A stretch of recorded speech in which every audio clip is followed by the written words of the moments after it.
Yo, fellas. We on. Fellas, yo. Yo, What's what's up, up? niggas? What's up with you? Yo, what's What's good, poppin'? man? Yo, what episode we on, man? We on episode 22. Deuce. 22. 22? 22. Yeah, We are this to 22. this episode Deuce. We've done away with the. We in We've room done away with 222. Yo, what? Oh, he got the boozy fade. He got the boozy fade. He said, give me Yo, a 6 on top, 0 on the bottom. Yo, I had to yo, get my Kev. wig smoked earlier. Yo, Kev, tell Chris pull up so we can say happy birthday to him, Doc. Oh, yeah. Tell Chris to hop in the camera real quick so he'll be like, happy birthday. Oh shit! Hey, it ain't no thing. Let me take this raggedy ass background off real quick. It's not raggedy. Oh, but- Whoa. Yo, you're Son. Cancel Kevy. You're 2020. Hey, yo, Chris Money. Cancel Kevy. Kevy. The homies want to say a little something to you, big time. Yo, bro, happy birthday. Happy birthday, man. Happy birthday, bro. Oh, I'm sorry. The headphones is in. This nigga can't. Yo. All right, go ahead. Happy birthday, bro. Happy birthday. Happy birthday, bro. Hold on, Some money, put some money. You niggas still can't hear? What the fuck is happening? Why can't These boys fucking I can't up. hear y'all at all. Okay, you know what? Let's just do this. It's show. quiet for me. Yo, It's this quiet. is. This, Oh, there it is. There it is. There it is. What's up, Yo, brother? happy birthday, bro. Happy birthday, Happy man. Appreciate it, man. Yo, happy birthday. Hell yeah. So just like old times, we want to get this before we indulge I got into actually anything. on my homie Ashley. Hello, how are you? Tonight's episode is sponsored by Jose Cuervo and the good folks over there at Not Jose Cuervo because they're not black owned. Now let's get back They're to not it. black. They are not. Chris Money has a little squeeze on the line. Yeah, I see. That man. Huh? Yo, what y'all trying to get into, man? What's Oh, good? hold What on, y'all hold trying on. to get into? What you Fellas, niggas been up to? Do y'all have a shot on hand? I got it. You know me. I just got Y'all my have- White Claws I'm over sipping here. on that Capriccio. I'm empty. Yeah, I'm let's take a empty-handed. sip. Let's take a sip real quick. Yeah, I got I don't my got White shit. Claws. And then we're gonna dive right into it I'm real gonna take a quick. hit. Yeah, let's do it. Cause you know us, black brothers, we gotta celebrate each other. Are y'all ready? Yeah, let's do it. Oh, damn. I Hey, don't got over shit. the teeth. Yo, I don't got shit with me. Oh, just put your This fist in was the air. Clark Black. Over the teeth, Black, down bro. the hatch. Pray to God we land in some snatch. Let's go. Black actors, All right. man. Black actors. Let's get into All this right, shit, fellas. man. Let's Hey. get into it. I'm glad that we can all, joke and be lively and stuff like that and keep our good spirits. But don't think for a second that Corey, you can attest. Shit ain't changed. No, You no. Ain't shit changed. the Los Angeles Sheriff's Department thing? Did I go to the LASD thing? Yeah. Yeah, I went. I was on that call with the Los Angeles Sheriff's Department and from Palmdale and Lancaster, they were trying to ease the tensions of the community surrounding the murder of Robert Fuller. We black, we not buying that look. And I'm not saying that black people do not commit suicide. I'm not saying that for one at all. But during this current climate, during this movement, I'm not buying it. It's hanging yourself from a tree.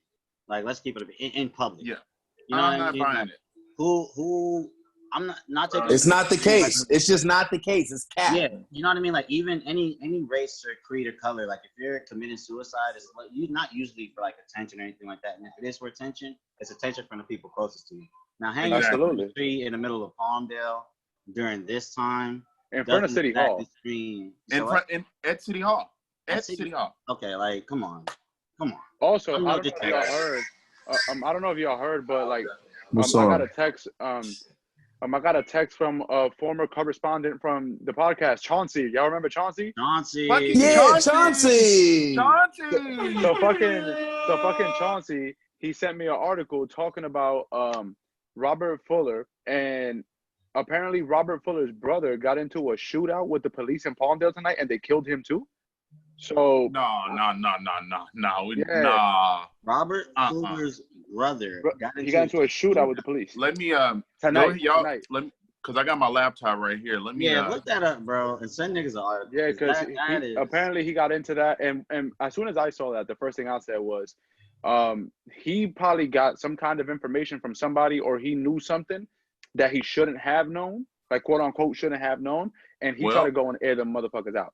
Bro, just only reason I'm high key on the same side as that is because we're still talking about Palmdale, right? This is in Palmdale. Yeah. Palmdale, right? Palmdale. Bro, that's not really the area that you want to be fucking with cops and no No. going to be trying to have a shootout. Exactly. With like, like these niggas, if you're black in that area, like you don't even want to interact with a cop. Like absolutely. If you black and you live up there, that's like finding a needle in a haystack. Yeah, bro. Here we go. Hold on. Let me get into it. This is being reported by NBC recently, like within the past 2 hours. Yeah. Robert Fuller's half brother at center of shootout with LASD in Palmdale, and he is now deceased. There's no way. Are you serious? Wild shit. It's some wild shit going on up there. In a shootout with a police. Wow. Because I'm gonna tell you why. Because what's he probably didn't think that protesting was doing anything. And to be honest, probably you can't feel his pain, and we can try to, but you can't feel his pain until it happens to you. Yeah, exactly. You know? I can't. And he probably thought, I can't imagine, because I don't have a brother, I have a sister, but I can honestly say that if any of that shit happened to either one of y'all, I would be livid and I would be right there on the front lines too. But why would they spin it like that? Yeah. That's all I want to know. He's in a shootout with police, like he's a vigilante, like. That's what I'm saying, bro. Like, this is one man. Like, he had a shootout with police. It's in multiple police.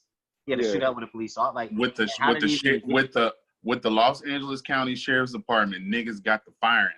That's what I'm saying, bro. So he didn't come out on top. To me, like that might be some type of like, oh, how can we cause outrage type shit, right? Yeah, man. I think that all these, I feel like all these white supremacists are on Zoom together, setting up lynchings or something.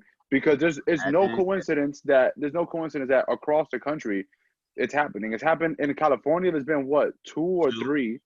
Right. Yeah, so there's 2 out here. In Houston, there's been like what, 2?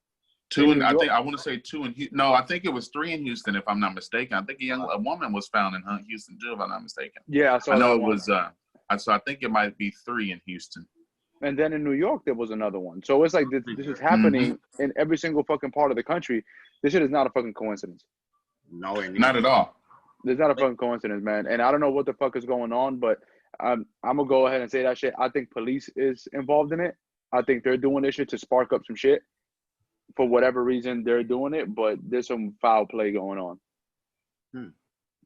Speaking of foul play going on, one game where there are plays that sometimes end in fouls is basketball. And earlier today, Freeway was mentioning that he might have had a field. He's back. Who's back? Stegway Jesus? He's fucking back.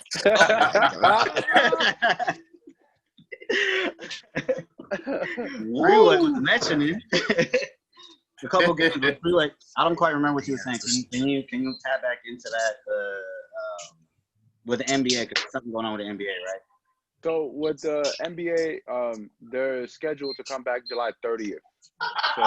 So at the end of next month, and then in the middle of all of this, with the NBA plan their comeback and laying out their floor plan and letting people know exactly like what to do, and I don't know if y'all saw it, but that shit looks cool what they're doing in Orlando, man. They got like an entire hotel just for a certain amount of teams, and they have all these amenities that they can choose from and do and shit. So that shit looks cool. It looks like they're at like an all-inclusive resort. They're gonna have fun. They're gonna have fun. So you're right. So tell me this. So why are people against it? Is it because of what other people think?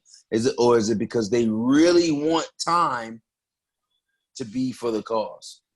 Man, like, because what Kyrie is saying, like, him coming out and saying like, oh, basketball coming back is going to be a distraction and it's going to stop people from doing whatever it was I don't know who he's referring to when he means people. I don't know if he's talking about NBA players from going into the cause, the actual NBA taking action with the cause, or the people outside protesting.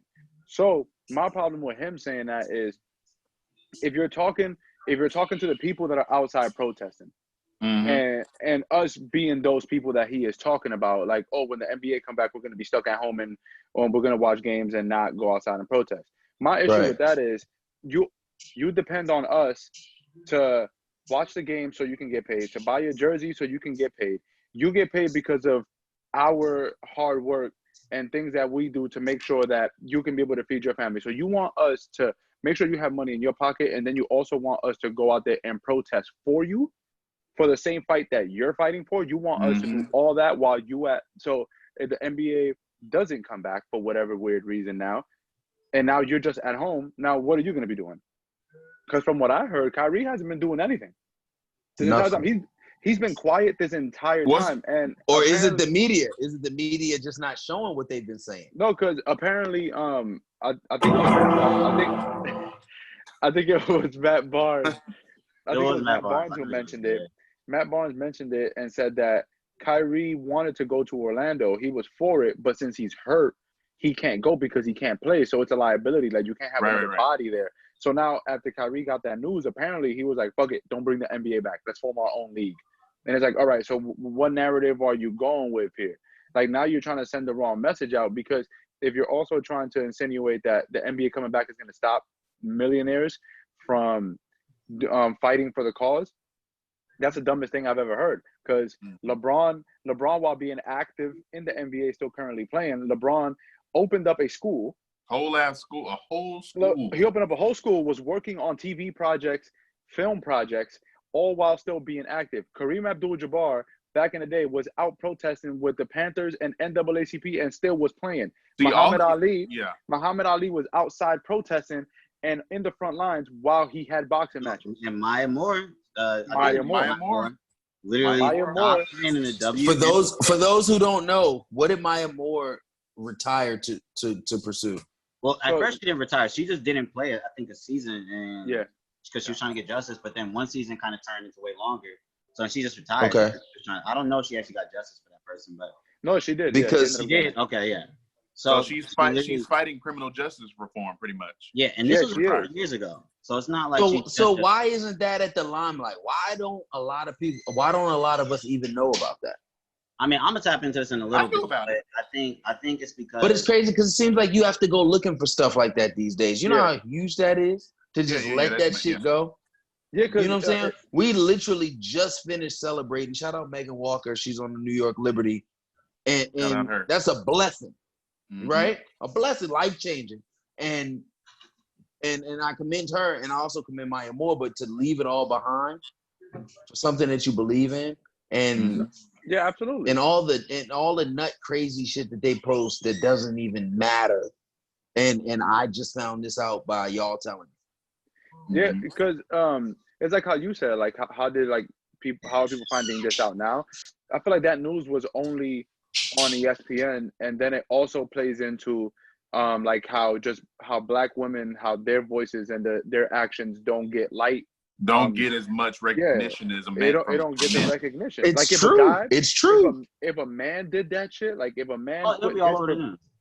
It'll be all over the news. It don't even matter who. Like fucking who's that nigga? Like fucking Jamal Crawford could have did it. You know what I mean? In the season when niggas knew he wasn't coming back, like and people it'd be the only thing people would talk about. Absolutely. And it's not and on top of that, it's not like Maya Moore was just some rinky dink ass player. She's like one of the most prolific WNBA athletes ever.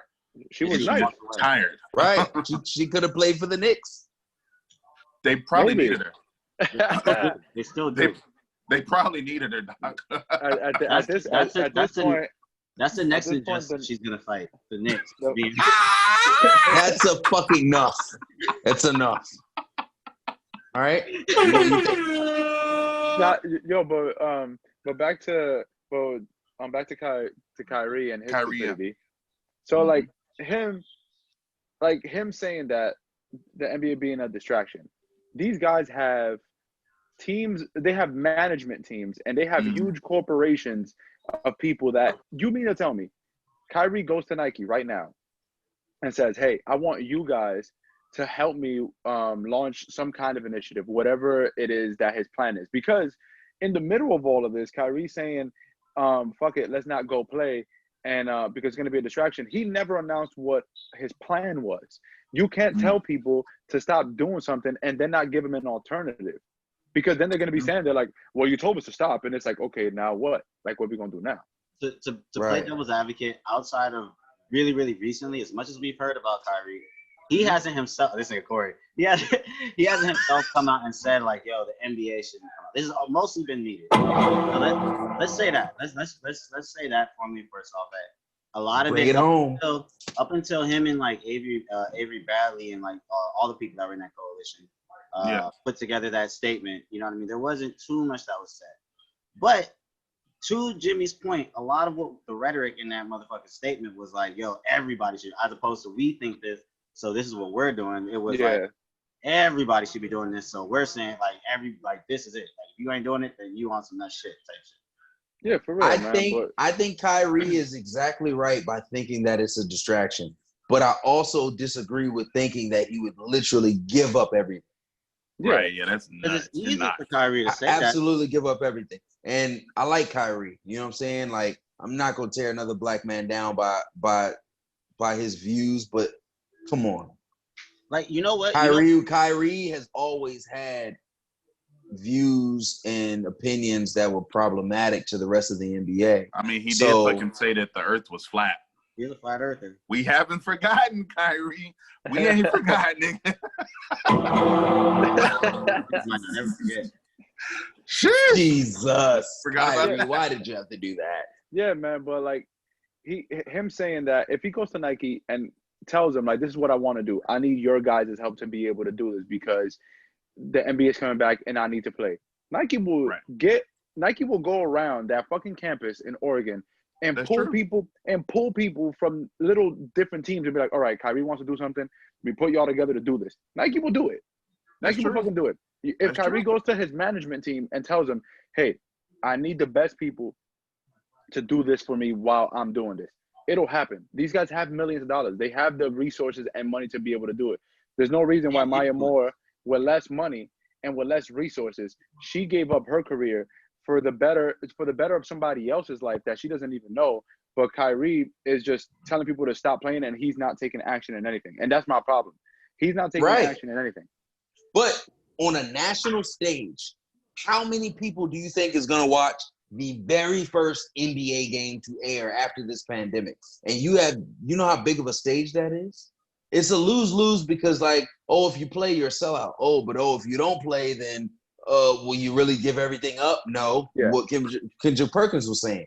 But it's like every single person is going to watch that game. Those games, plural, like that's a platform. That's an even bigger platform than your IG. So what he's basically saying is use it, play, use it. You're not thinking outside the box to the point where you can really reach the masses if you get your point across because it's going to be aired on live television. No, yeah. You know the plan, Tom? Kendrick Perkins? Who was that said that? You said Kendrick Perkins, and I'm like, didn't this nigga rap about Kendrick Perkins? Oh, it was Amigos.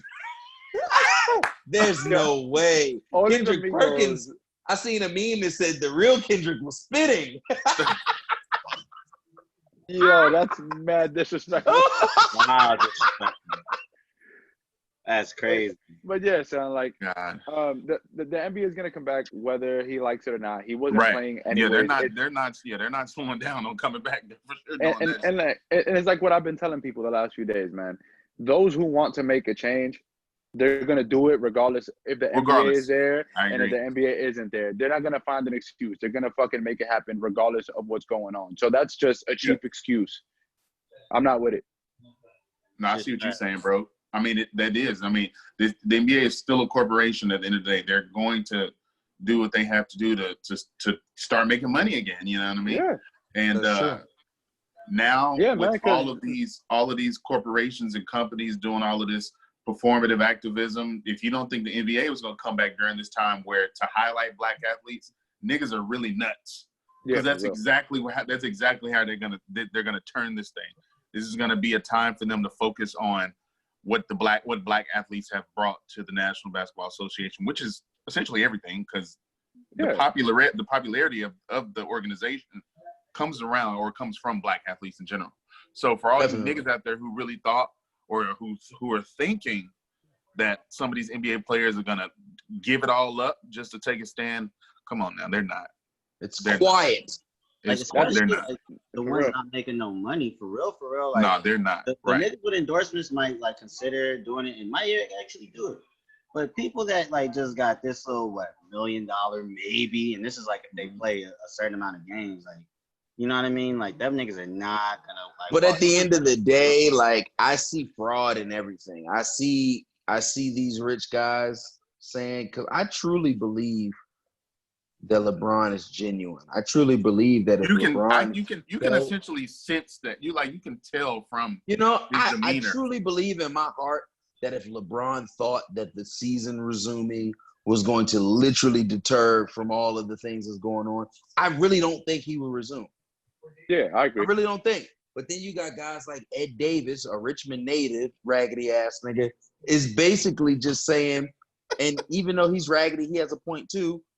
Oh, Dwight Howard wants to hold out, but he's in a $20 million mansion in Atlanta. You know what I'm saying? Like, but the thing about it is like, you're basically saying on record that it's about money.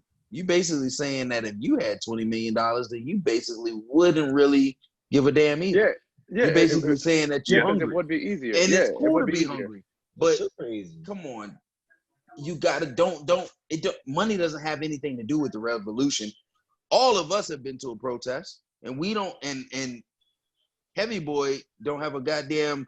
I got a little bread, but I don't got Ed Davis bread. Ed Davis, you've been in the league for how long? And you talk about Dwight Howard? Right. It's super weird, right? Like, to hear these celebrities kind of either talk shit about each other. Like, it's like, y'all have money. Like, why are you talking shit about what niggas are not doing? Because it's cultural. We were born and bred to. We're like the most entertaining culture alive, to where we joke on each other for fun. So in times of heat, that joking is going to turn into criticism, and we're going to critique our brothers and sisters because it's just how we were raised. You know what I'm saying? We're going to jump on the bandwagon, and we're going to call people out when that's just what we were taught to do. You know what I'm saying? Everybody didn't even give a damn about B. Simone until she opened her mouth. And now she's more famous now than she probably has ever been. That's true. Oh, B. Simone. All because of what she... I just don't. That please, nigga left James, Jimmy, or Dixon, whoever, please give B. Simone Bozo. Like, please just do that for me. Bozo? She needs to be. Have Bozo with. That's nominations for Bozo. Bro, she has. First time we've let her off because we didn't record last week and we're recording now. We let her off for 2 weeks. Okay, we got it. She has said she's justified. Who wants to? Is it? So you want to split? You want to split it, Dave? You want to split it? I don't mind. Let's do it. I don't mind to do it. Because my boy Big Game Meek said she's justified. Yo, hold on, man. And hold on a goddamn second. Hold on a goddamn second. Yo, there he is. Yo, fucking Meek Mill. Listen, man. Meek Mill is the only person to go through to be a rapper. Mm-hmm. His career technically got flushed down the drain, if we're being completely honest. Yeah. And then he went, and then the only reason I agree is because at one point Meek Mill was a butt of jokes that he had no part of. Like, you know what I mean? Somebody would be like, you know what I mean, and randomly be like, oh, you got Meek Mill, or this person's like, like Summer 16 Meek Mill. Okay, yeah. That I get. I got you. And then obviously, like, unfortunately, he had to go to jail and all that kind of stuff. Like, that was all unfortunate. And then everybody got in back of him because of the situation that he was in, which is, he needed to get out. It wasn't the right situation for him. But Meek Mill's the only person to be loved, then get flushed down the drain by Drake, be loved again, and now everyone hates him again. And now he's the Do only they hate man. him though? He's getting a lot of criticism. I'll say this, But I want to say this. I want to say this, and I want to call the people out. And I don't give a damn if I get crucified. If Meek Mill was fighting justice reform by himself, without Jay-Z, would people even bat an eye or turn and look and care? I don't think so. No, I don't think so. But what he's and it's doing like, because what Meek is doing right now is, he's the little homie, and the big homie's got money, and the big homie's got his back. So he on social media just saying whatever he wants to say because he know he got the big homies there. He know he got Jay-Z, Robert Kraft, the owner of the Sixers, and all these guys to back him up. So he can't lose anymore. Like, but maybe he has big money. Maybe they just have big money. I don't know his pockets. I don't know his pockets. But all I'm let's just do this. Let's just do this because Meek Mill is one of our black brothers, and basically he's saying let's not tear down our own, which is true. But you have to be able to know when to critique our own as well. Yeah, of course. Yes, you have to, man. Right? Yeah. Because you can't condone everything. You can't condone everything. You can't fight fire with fire. So if she really did plagiarize and if she really did take to blow up, what's to say that that's just as good as the white man stealing from a black guy and becoming successful off of his but the best point, ideas. The best point I heard in regards to that was when Meek backed B. Simone in the plagiarism thing. Somebody said, didn't you air out Drake for saying that somebody wrote lyrics for him? Sure so did. Now it's okay because you're trying to. That is a very good point. So you tried to crucify Drake for it, but now it's cool for B. Simone to do it because now you want to be positive and you don't want to bring anybody down. Now all of a sudden you change your stance, and that's why I say social media is filled with a bunch of fucking positive bullshit, and everybody be at home mad as fuck. It's like that meme, you know, the mask that got like the smiley in the front and they cry in the back. Social media is fucking filled with that. Everybody. Yeah, you ain't lying. Niggas are for real miserable, bro. No, niggas is miserable and they hate everything and they hate everyone. But on social media, they're like, oh my God, I love it so much. Oh man, we gotta keep each other up. And it's like, yo, fam, like, can you please be honest? Feel that shit, bro. Can you please be honest? And that's what I don't like about this shit. Everybody's fucking faking the funk because they don't want to lose friends. They don't want to be negative. They don't want to be called a hater. So yeah. That's weird too, because Jimmy and I were you just explained all of these white companies on IG too. Pretty much. Yeah. Man, Jimmy and I had an extensive conversation about, you know, having to do social media cleansing because a lot of these niggas have just been faking the funk. They care for a little bit, then they don't care. It's back to just regular shit. And, you know, I know we're going to probably talk about it, you know, a lot more times until there's no normal. Nothing was normal anyways. I don't know why people keep saying, oh, it's going to go back to normal. What the fuck is normal? There's no normal. Yeah, there's no normal. It shouldn't. I'd be damned if it go back to normal. Yeah. Right. It ain't going back to, it's not going back into pre-COVID conditions. No, that shit's dead. That shit is dead.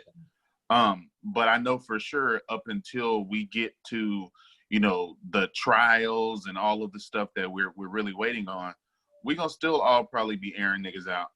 But as far as like how people have just, some people, not all, because I can't say all people have moved on. Some people have, you know, had to go back to work, and some people have had to, you know, pick up their lives, you know, and that's normal. That's something that you have to do because, you know, even though, you know, protests and things like that are still going on, shit still got to get paid. People still got to go to work. You still have obligations. Unfortunately, you can't protest and get paid for it. If that was the case, niggas would be out there protesting and getting paid. I'm sure niggas would probably be doing that. But as far as when me and Jimmy were talking a few days ago, or was that yesterday? It might have been a few days ago. Just having to go through social media and mute and block niggas because they just got back to just posting random nut shit all over again. Like, bro, you do understand that niggas still outside getting shot and hung like down the street from you, right?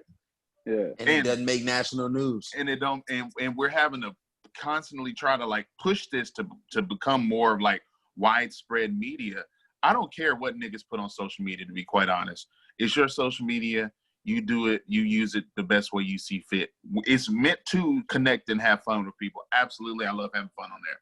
But right now, it still doesn't feel like a lot of people's focus is on something that should be a little bit more like you should be focusing on still the bigger task at hand, which is niggas is still out here getting tucked, and we need to figure out why and how to keep that shit from happening. And that's my problem with what's going on, and particularly here in LA, because I'm only speaking for here in LA because I can only speak for because I live here now.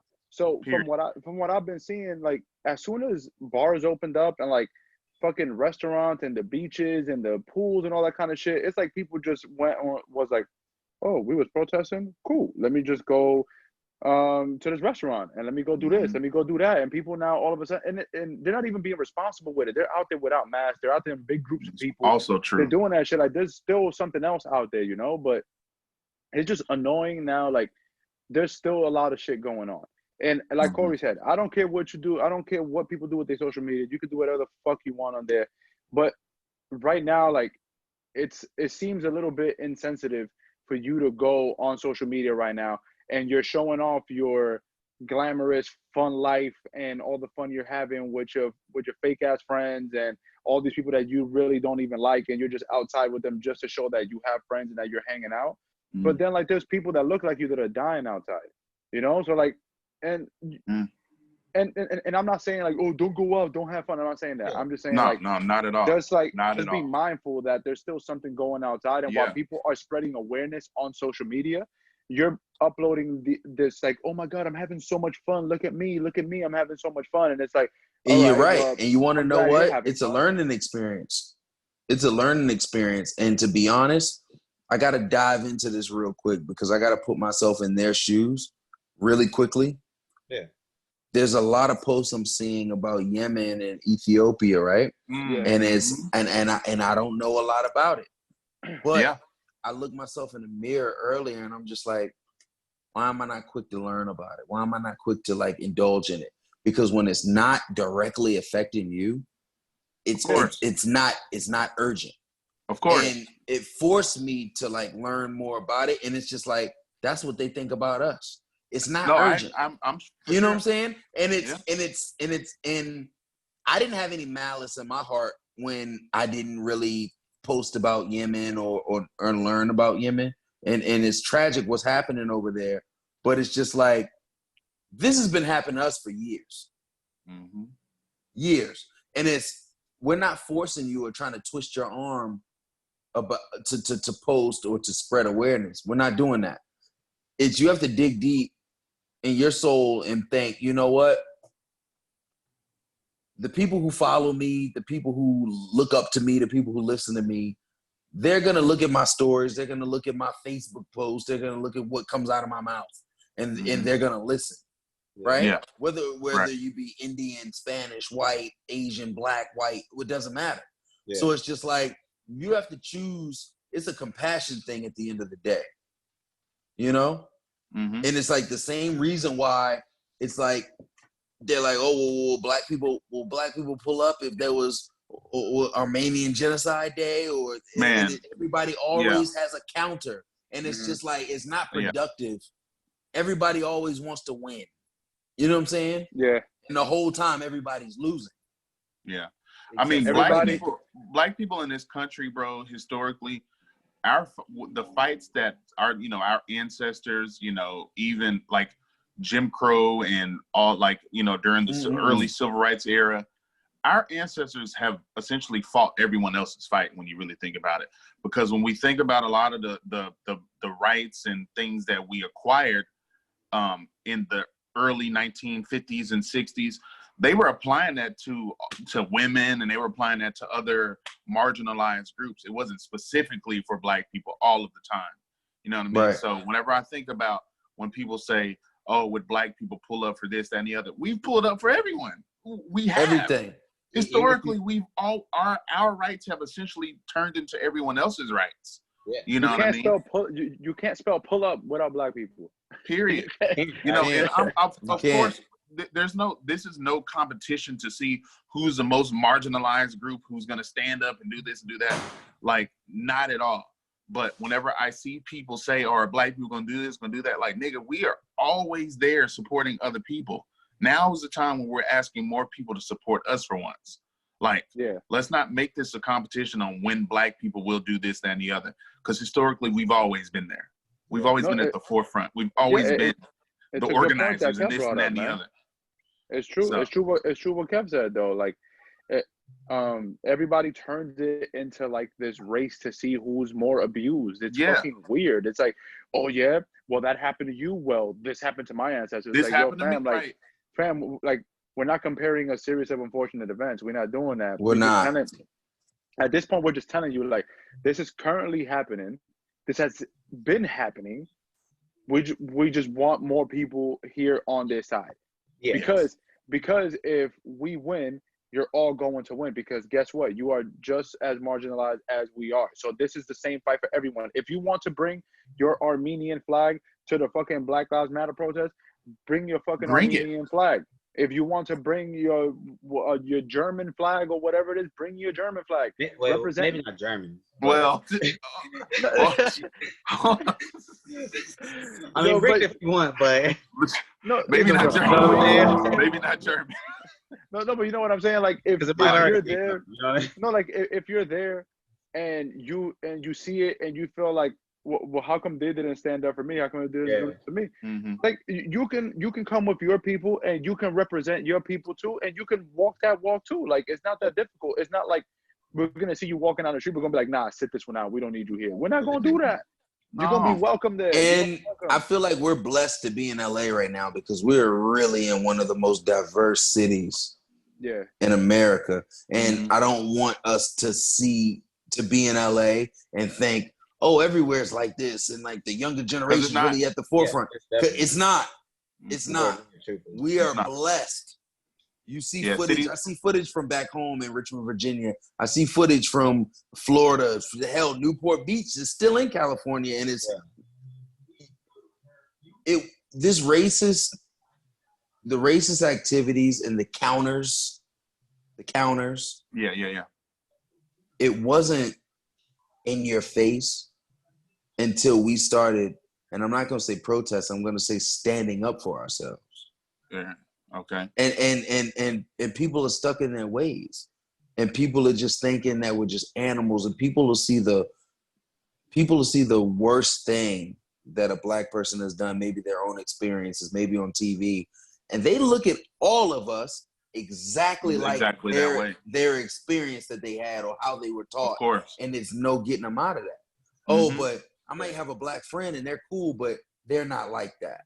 You know what I'm saying? There's people that I had to get rid of on IG because there was no sign of Trump. There was no sign of any bigotry until Black Lives Matter and Ahmaud Arbery and George Floyd and Breonna Taylor started. And then, okay, you know what? Now I have to use my platform to show people who I really am. Yep. Yeah. And that is heartbreaking because you give your time to people. We as Black people, I'm gonna be totally honest, are one of the most compassionate races. Yeah. Absolutely. In the world. As much as we were oppressed, and as much as we were done wrong, and as much exactly. And don't fuck with us because we'll burn this bitch down. But that is also true. But don't think that we're not gonna care for you and we're not gonna give our heart and soul to take care of you, let alone our own. You know what I'm saying? But it's just like, if we can use that, why can't we use that for our own culture? Why is it that I can't walk down the street without somebody looking at my shoes first or looking at me first? And why is it like us Black men as men have masculinity issues where how many times you see a regular Black brother on the street and he don't even speak and it's awkward, but then like maybe if you speak to him, oh, now you're best friends. Yeah. But that first initial reaction is so hard to happen in the Black community. It's standoffish. It's like super. It is. It's like super. It doesn't machismo. have to be like that. Yeah, it's like super machismo. Right. It's like nobody wants to be the first one to open up because it shows like some kind of weakness. It's like weakness, fam, right? Like it's all good, fam. Because it's weird. Because Jai, my boy Jai had an interesting fact. White people. And I have white friends, colleagues, but I have to say it. White people have a code. No, of course. Us as Black people don't have a code. What's the code that white people have? David, you can go and you can interview for a position, and it could be a white man there, and he could be clean cut, whatever the fuck ever, and you're way more qualified than him. The code is he may fit in better with the algorithms of the company and the looks of things, as opposed to as in what you bring to the table. Yeah. We as black people don't have that code to where we're gonna say we're gonna look out for our own. No, we're quick to say, "Oh, nah, this nigga's lazy," or this. We've been there. No, that. When are we gonna? We don't live life. We don't live life. I think a lot of that, Kev, has to do with the simple fact that black people don't have. We historically we don't have, or we haven't had, at least in this country, the same resources and access that white people have had to most definitely keep that code going. If black people were in, more represented at these corporations or in the rooms when people are getting hired, yada yada yada, like more frequently, not just like your token black person, this, that, and the other, then we'd be able to actually see and be like, yeah, I'm gonna put this brother on right here, just like white people or just like Latinos or Asians. They might have that same code that you're talking about, but black people. And he's saying, how in the world could we rule the world for so many years, right? Yet present day we act like, because white people act like they we own land and we have sovereignty, because they do. Why don't we act like that? Because we don't, but we can. You know how many engineers we produce, how many writers, doctors, lawyers. The black community has so much to offer to society. Absolutely. And people don't realize that. And they know. Know what? They're never gonna Right. realize that is because we're never gonna be smart enough to take the shit away.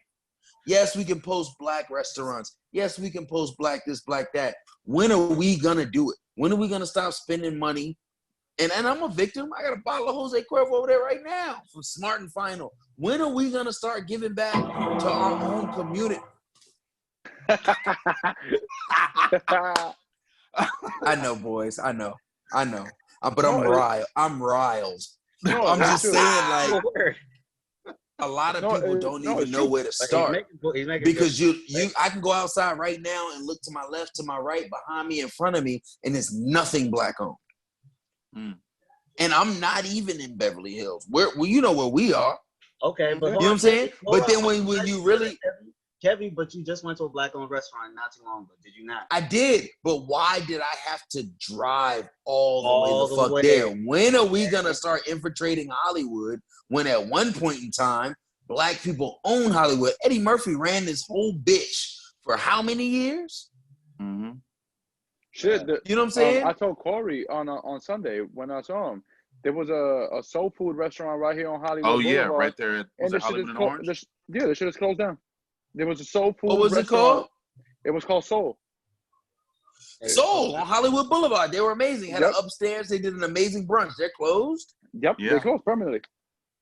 You see what I'm saying? Like, it's just little things like that. Like, and when they do put black-owned businesses in certain neighborhoods, I feel like black people don't necessarily gravitate to it. They still want to go to their regular spots because everybody is so afraid to make some kind of change for some weird reason. Like if you were to put like a taco spot from like a local Mexican place, like on a corner, and you have like a white establishment that has tacos and has a bigger name, people are gonna go to the bigger establishment. I don't know why people's mindset works that way, but I think it's just the conditions that we were brought up in, that it was like, oh, you got to go to that one because since that one makes more money, that means that it might be better. It might be better. Is better. Yeah. Like, So right. Yeah, so and that's not fair. Last episode, we spoke about this last episode too. Like, I feel like this could potentially be the change. Like, this could potentially be the time when we actually take it serious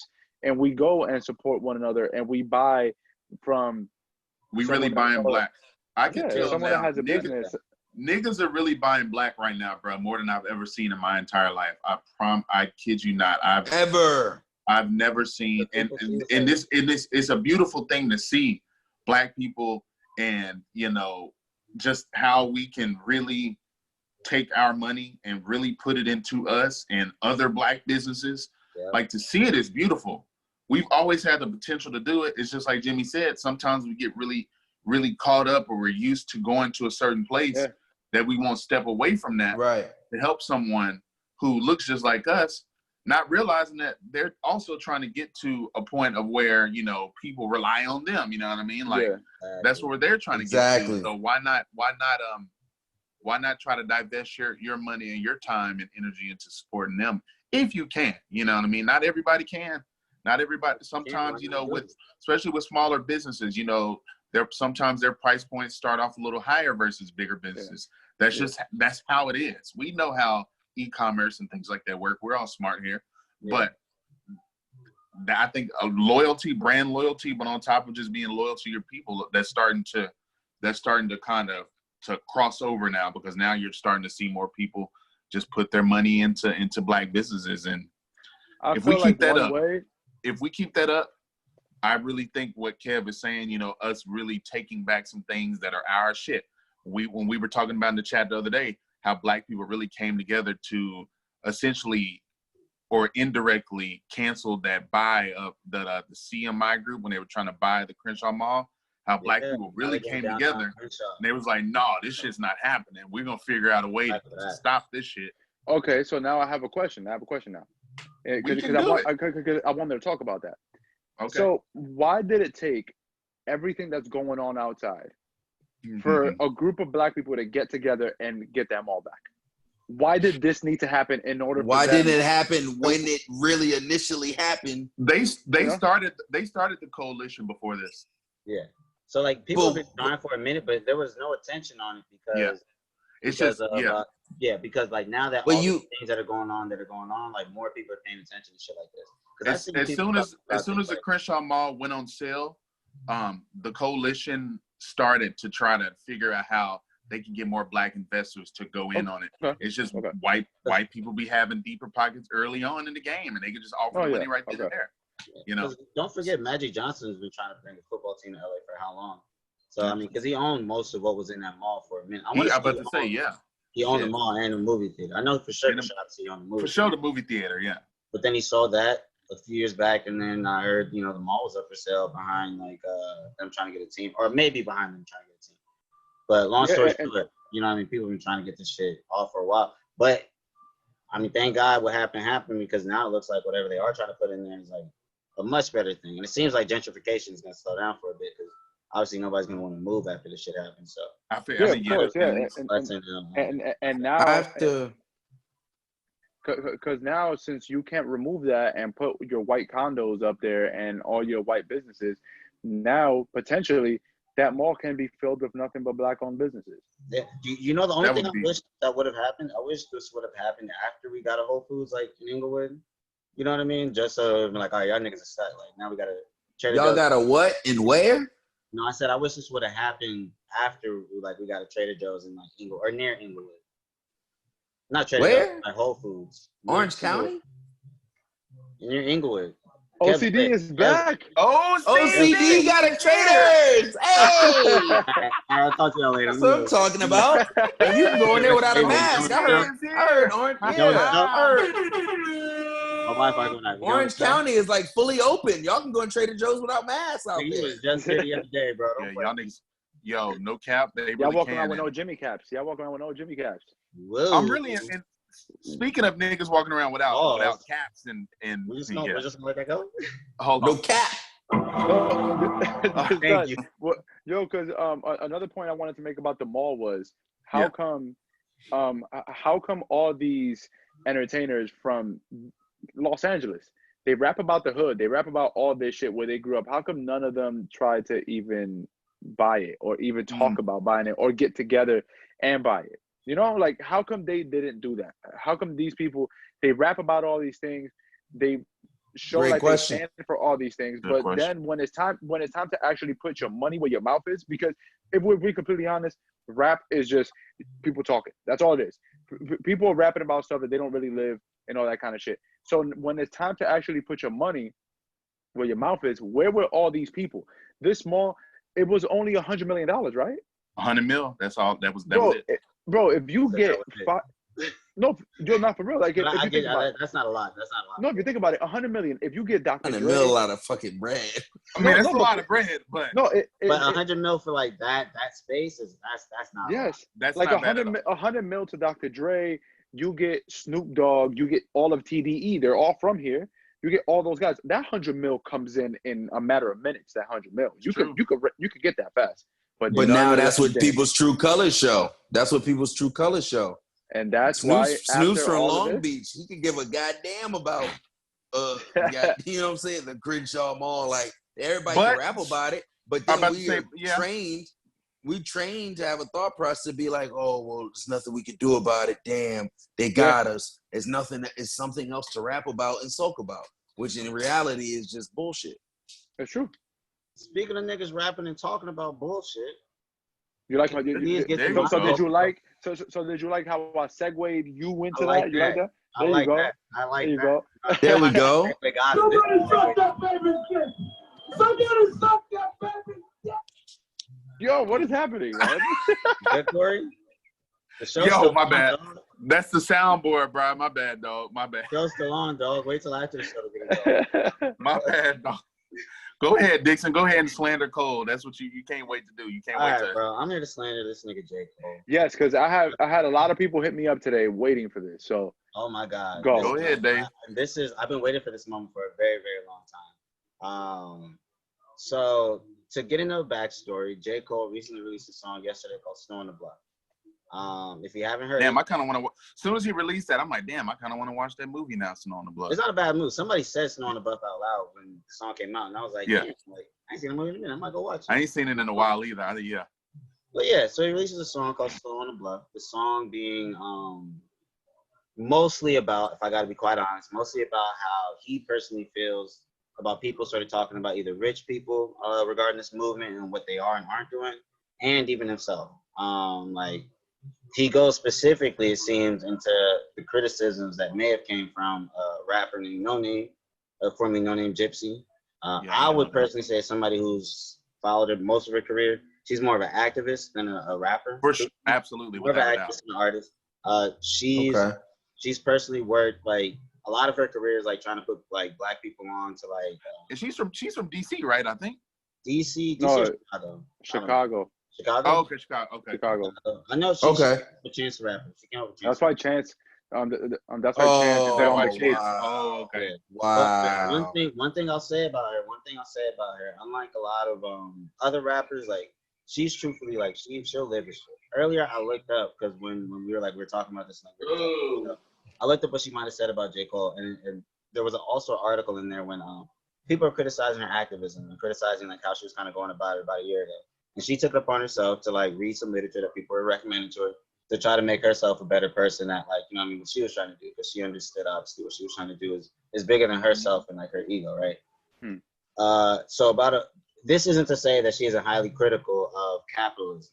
You know what I mean? One big thing she's been saying since like even George Floyd passed away and like this movement kind of started the protest is not to forget about capitalism in the midst of all this sort of like, you know, we're trying to break down oppression.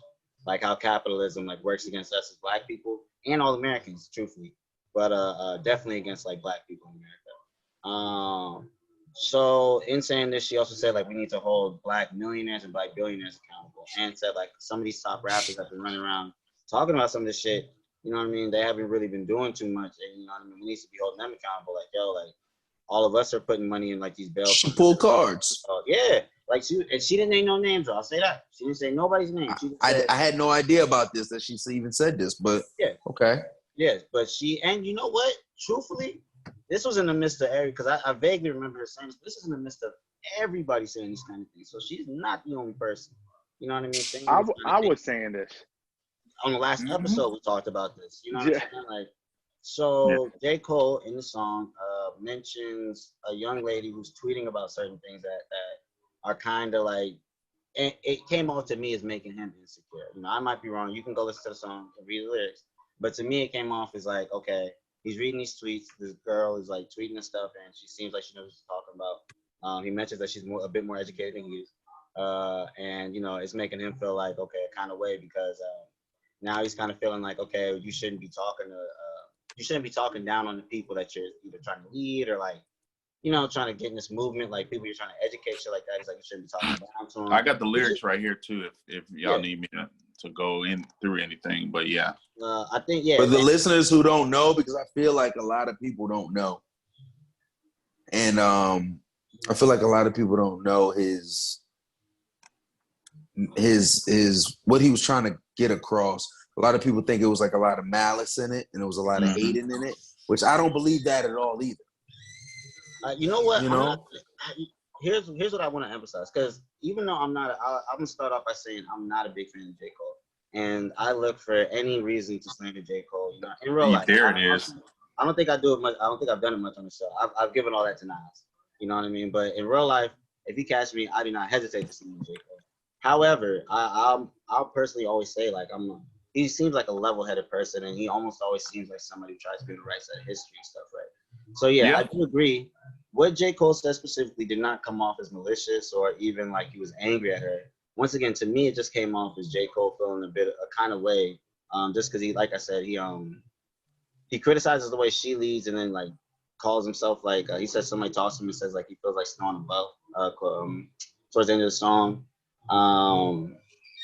But to me, it's like, bro, read the room. Like, you know, on Friday people were talking about justice for Toyin. On Monday, people were talking about justice for Nakia. You know what I mean? Or I'm sorry, Sunday, they're talking about justice for Nakia. Monday, you know, people were talking about black men don't support black women in terms of like social media. And like on Tuesday, J. Cole, the rapper, or maybe not Tuesday, whatever the timeline was, y'all niggas get it. J. Cole, you know what I mean, puts out a song, you know, and we're talking about a rapper who doesn't drop much music. So anytime he does drop anything, it's dissected by social media, no matter how good or bad it is, or whatever opinion you may have on it. It kind of it comes off as disingenuous, and once again, like read the fucking room, bro. Like, why? Niggas don't know how to read the room, bro. That's what I'm saying. Like, if this is how you felt, bro, They like, don't. bro, if you felt like you wasn't doing enough, that's why you dropped the song, nigga. Niggas do don't. Something. Do more. If Niggas really don't know how to read rooms, bro. Bro, that's all I'm saying. And to me, it's like, that's why I say, let's get this nigga Bozo of the Week. Because it's like, bro, for a nigga who's supposed to be like, who's seemingly as level-headed and is smart, the only reason there's even a dialogue behind this shit is because it's J. Cole. Like, Lil Baby, right? If Lil Baby tried this shit, cancel, nigga. Done. No, that's for real. That's for real. People would say that. But we gotta be mature. And we really got to think about this cancel culture that we got going on here, especially with our own community. Man, some people look, nigga, we are canceling niggas. If you're fucking up, we're canceling you. Yo, I'm just saying, yo, because look, I think I mentioned it on last episode. Oh my God. We cancel you and dropping the flex bomb right after we cancel you, nigga. It don't matter. Okay, last episode we might have talked about that. Like I feel like you don't have to say anything. I think Freeway even said it earlier. Like, you don't have to say or do anything regarding this movement. But the second you say or do anything, understand you're gonna be criticized just because of what's going on. You know what I mean? So take Dave Chappelle for example. You know what I mean? He just dropped that great YouTube special that I personally enjoyed a lot. You know, A46 if you haven't seen it. I kind of want to watch it again, actually. Yeah, you know, it's really good. And you know what? It wasn't even a stand special so much of it. It was like a speech or a rant or like, you know, him just trying to get some feelings off or some things off his chest. And he mentioned, or there was two things that happened in that special that I think are really important to what's going on right now. The first thing is when he mentioned that he didn't feel like he needed to say anything because he said a lot. And he's like, you know what, the streets should do the talking. And I completely agree with him. You know what I mean? Like, I think and the streets have been, but like, I think the people should do the talking moving forward because I don't think any celebrity or famous person right now could perfectly capture what we're saying. Listen, man, after all this, I don't look to any celebrity for any kind of information. Like if you rap, I only want to hear from you when you release new music. When you're releasing music, I think that's just what it's boiled down to. I think I've been feeling like what Jimmy just said. I think I've been feeling that way for quite a while now. I've been trying to find better ways to verbalize it, but it's just come down to like, I think I've said it before. Just do what niggas. You're very rich. You're very successful. Just stick to that. Yeah. Just do that. Yeah. Because when some people and that doesn't mean all entertainers all celebrities. There are some who are very well versed in these topics, some who are very much involved.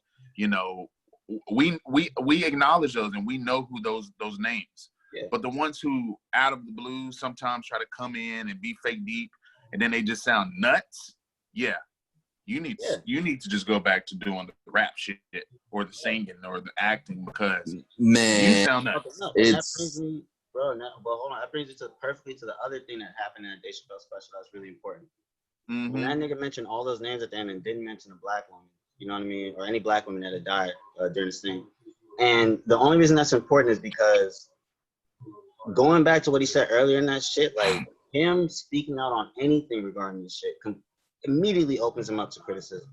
You know what I mean? Which going back to J. Cole is like, bro, the fact that, you know, you are normally a silent nigga regarding anything like this, and you just like let your actions, you know, speak. Yeah, you let your actions, you usually just show up.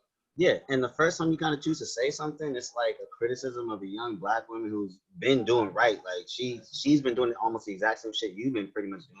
You know what I mean? Just like that's her whole career as opposed to like the music and that shit. And it's kind of like you just talking about how, once again, to me, how insecure you feel behind like this shit. Balls of the week, nigga. That's really what it boils down to. Fragile male ego is all throughout the song. To be quite honest, Vince, to be quite honest, I ain't really even fully listened to the song. I mean, I've just read the lyrics, you know, all up and down my timeline on social media today. Really ain't had a chance to dive into the song. J. Cole, I'm looking at the lyrics now, and like we've already acknowledged, none of this, you can tell he's not purposely trying to, you know, be malicious or anything like that. But sometimes you just gotta know, man, of the current climate. You just gotta know this shit right here, bro. And not to say he needs to know everything that's going on in the streets as far as what's going on with regular niggas, but you gotta know how to address these situations without coming off as you are like the end all be all when it comes to this shit, or you know more than what other people are doing, or okay, you know, I'm rich, I'm famous, blah blah blah. Like, okay, yeah, nigga, we know that. We know that you got money. We know that you know that you're in a position to amplify voices. That's what we want. We don't want you coming here criticizing people. Yeah. We want you to help lift up. That's what we want. And that's why, like, when he released the song yesterday, I can't fault him for being honest and saying how he felt, like that he's not that he's not well versed enough, and that but that's what I'm saying. Like, I can't fault him for him being honest and saying, yes, I'm not well educated in it, I'm not well versed in it. I understand that, but then at the same time, don't tell her to like, yo, lower your voice when you talk to me. Yeah, that's kind of like what he said. He was like, yo, when you talk to me, and you know more than me, lower your voice, please, so I can help, so I can understand better. No, don't dumb it down. Sometimes you gotta pull motherfuckers' cards. Sometimes you gotta call people out of their names. Sometimes you gotta curse people out for them to understand you. And the way she did it, I don't know why he felt so offended by it, because she didn't say any names. She just spoke about it in general, like, hey, why aren't any of you doing anything? And you guys talk about this, you guys do this, you guys say that, and all things of that nature. And J. Cole was the one that felt personally attacked. So I can't fault him for being honest, but then at the same time, don't shut her down in the way that she's trying to teach people and how she's trying to push her message. Everybody everybody has their own way of putting a message out. Everybody has that. And if you didn't like the way that she told it off and you felt hurt by it, then that's you. Ultimately. And to me, it's like, I personally, once again, it's like, anybody else, this would almost be easier to kind of digest, but it's really weird to be disappointed in somebody that you never really even came close with. Like, not if it was Nas or somebody. See, and you know, it's nuts. I don't even think Nas would do some shit like this. You know what I mean? I'll burn this whole bitch down. I would always enough. I don't know how. Like, on the bottom two, like, if I was doing a list of rappers of all time I've ever listened to, shit, the bottom two were most likely sell out. I can't believe St. John's would ever even allow you on their campus. Enough. Listen, I can't believe either. Niggas look crazy. You're about to get escorted out of here. Get it? Police.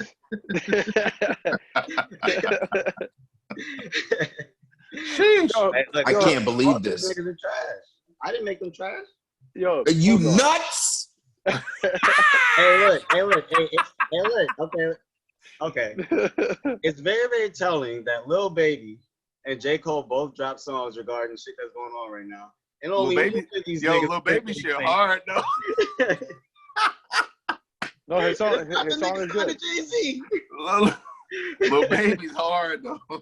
That shit goes crazy. But that leads me to what I wanted to ask next. How do y'all feel about the same way that these white corporations are pandering towards the Black community, and how now they're trying to, and like how these companies are kind of figuring out now that Black people have been alive, you know? Like for some reason it looks like companies are like, oh shit, Black people have been around all this time. Oh my God, I gotta change things up to appease them.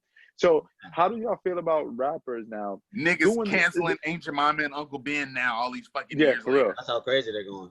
But how do y'all feel about rappers now kind of doing what these white companies are doing? It's like, oh man, like this shit's going on outside. Like I'm gonna jump in and I'm gonna make a song. Like me personally, I don't like it. Like I get the Lil Baby song was good.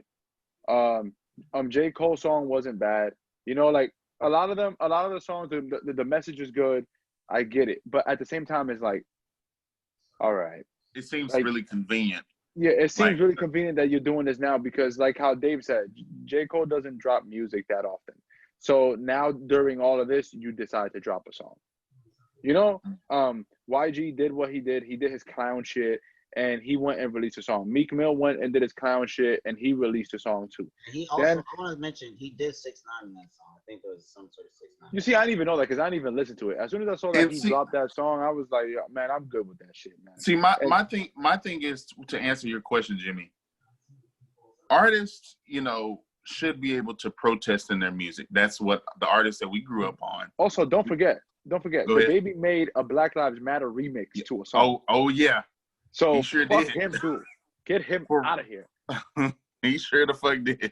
Go ahead, Corey. Go ahead.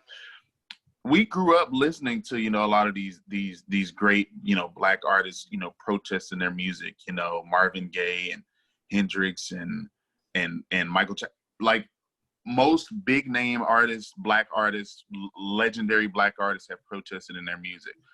But I think it really has a lot to do, really, honestly, and this could just sound very simple, and even if somebody listens to this, they might try to dissect it a little further. I think it got a lot to do with social media. Those artists didn't have social media at their leisure. You know, they didn't have access to all of these different stories that were breaking as fast as they're breaking, and being connected with people from literally, you know, from Los Angeles all the way to fucking the Bronx, like in seconds. That's how fast you can connect with someone, you know?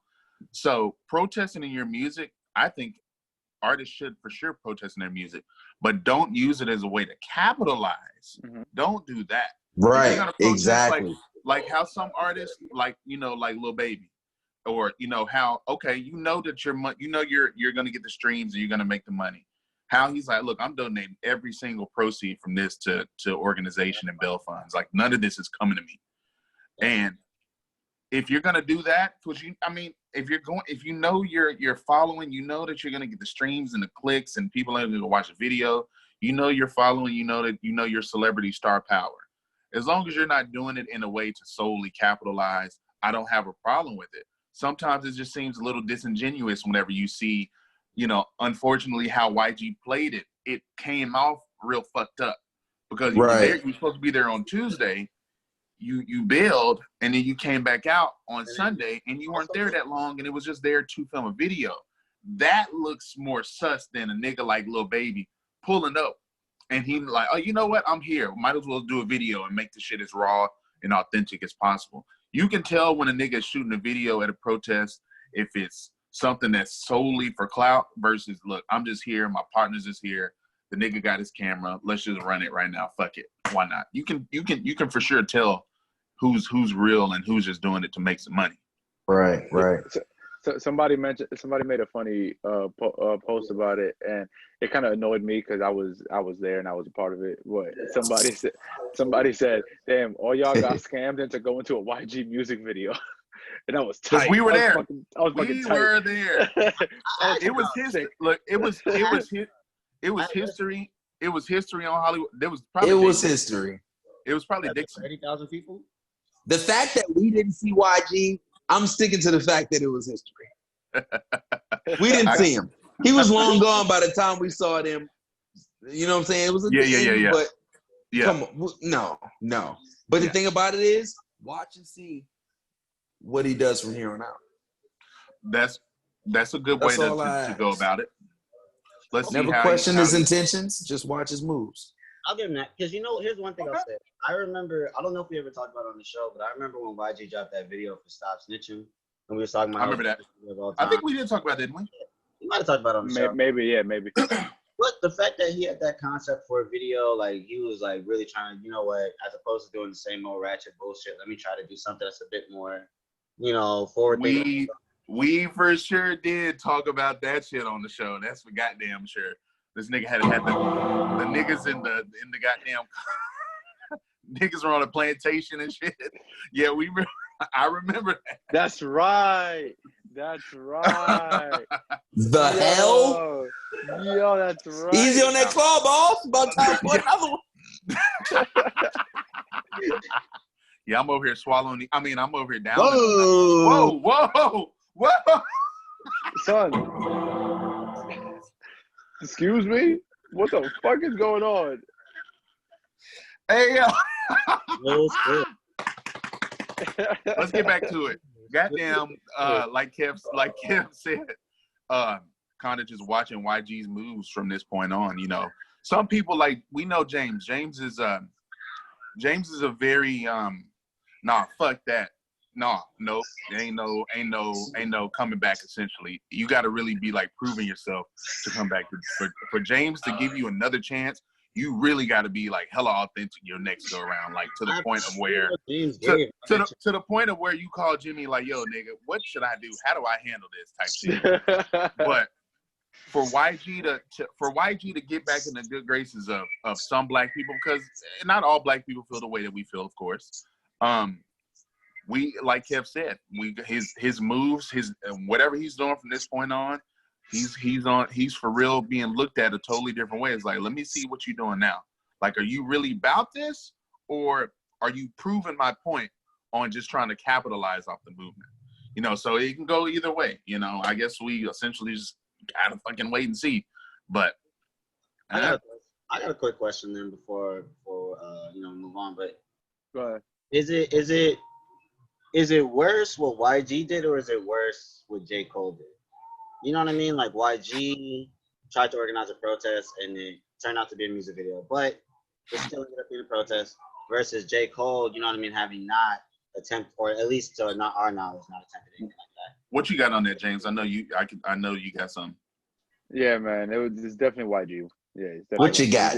Tell it all. No, it's definitely YG. It's definitely YG. Okay. Listen. The man organized one protest, then bailed and said it was too dangerous. And his whole mantra is stay dangerous. And then he set up another protest just to shoot a music video, and he scammed 15,000 people to be a part of his music video. And then he didn't even walk outside. He got back in his whip and he drove his ass back home. At least J. Cole was outside protesting, and at least he was honest with his feelings. At least he said exactly what he felt. That's the thing, bro. It was stupid. It was stupid. Maybe because YG and LA nigga, I'm gonna probably say I think J. Cole a little worse. A little worse. You know what I mean? That's some weirdo shit. We can't act like it's not. Come on. It's a real weirdo shit for real. It's a lot of weirdo shit going on. I didn't know Meek Mill dissed 6ix9ine in a Black Lives Matter song. Oh, fam, hold on. What? Maybe I gotta be listen. I listened to once, and the person I was listening to it with was like, "Yo, that was a 6ix9ine bar." What's the name of that? Y'all, you know the name off the top of your head of that music song? Don't nobody know the name of that fucking song. I could not say no disrespect. That ain't no cap. That ain't no cap. That ain't no cap. No disrespect. No disrespect. I mean all disrespect. Nobody knows that song. I have no idea what Meek Mill did to this shit right here. Jimmy's on the warpath with the nigga. We haven't even asked anybody who might got another. What for Bozo of the week? Man, there's been a lot of these motherfuckers, man. It's been too many, bro. It's kind of hard, but Too many. If I had to choose one, and he kind of stood out in the middle of all of this, I'm gonna go ahead and say Terry Crews. Yes, Terry Crews. Get him out of here. Get him out. Hold on. I don't get Terry Crews. Terry, baby. Hello, my baby. Hello, my darling. Hello, my Hello, my ragtime girl. Yeah, listen, man. Terry Crews finished. At this point, Terry Crews needs to be Sammy Sosa. He needs to go bleach his skin, and he needs to just go be white, and he needs to go be happy. And he needs to go be happy with white people, man. At this point, you done lost every single black person. You lost every black person that was possibly in your corner. You lost, man. That's it. He done lost his fucking mind. He's fucking nuts. And here's the thing, bro. Stupid. I'm not gonna let you get the chance. Hey, yo, man, Terry Crews is fucking up. He's been fucking up for quite a while. Yeah. He dropped the ball with the Gabrielle Union shit on NBC. Nuts. Because she was one of the main people defending him behind the whole What was it that happened there with Gabrielle Union and Terry Crews? You know off the top of your head, right, Dix? Yeah. Dix okay, go ahead.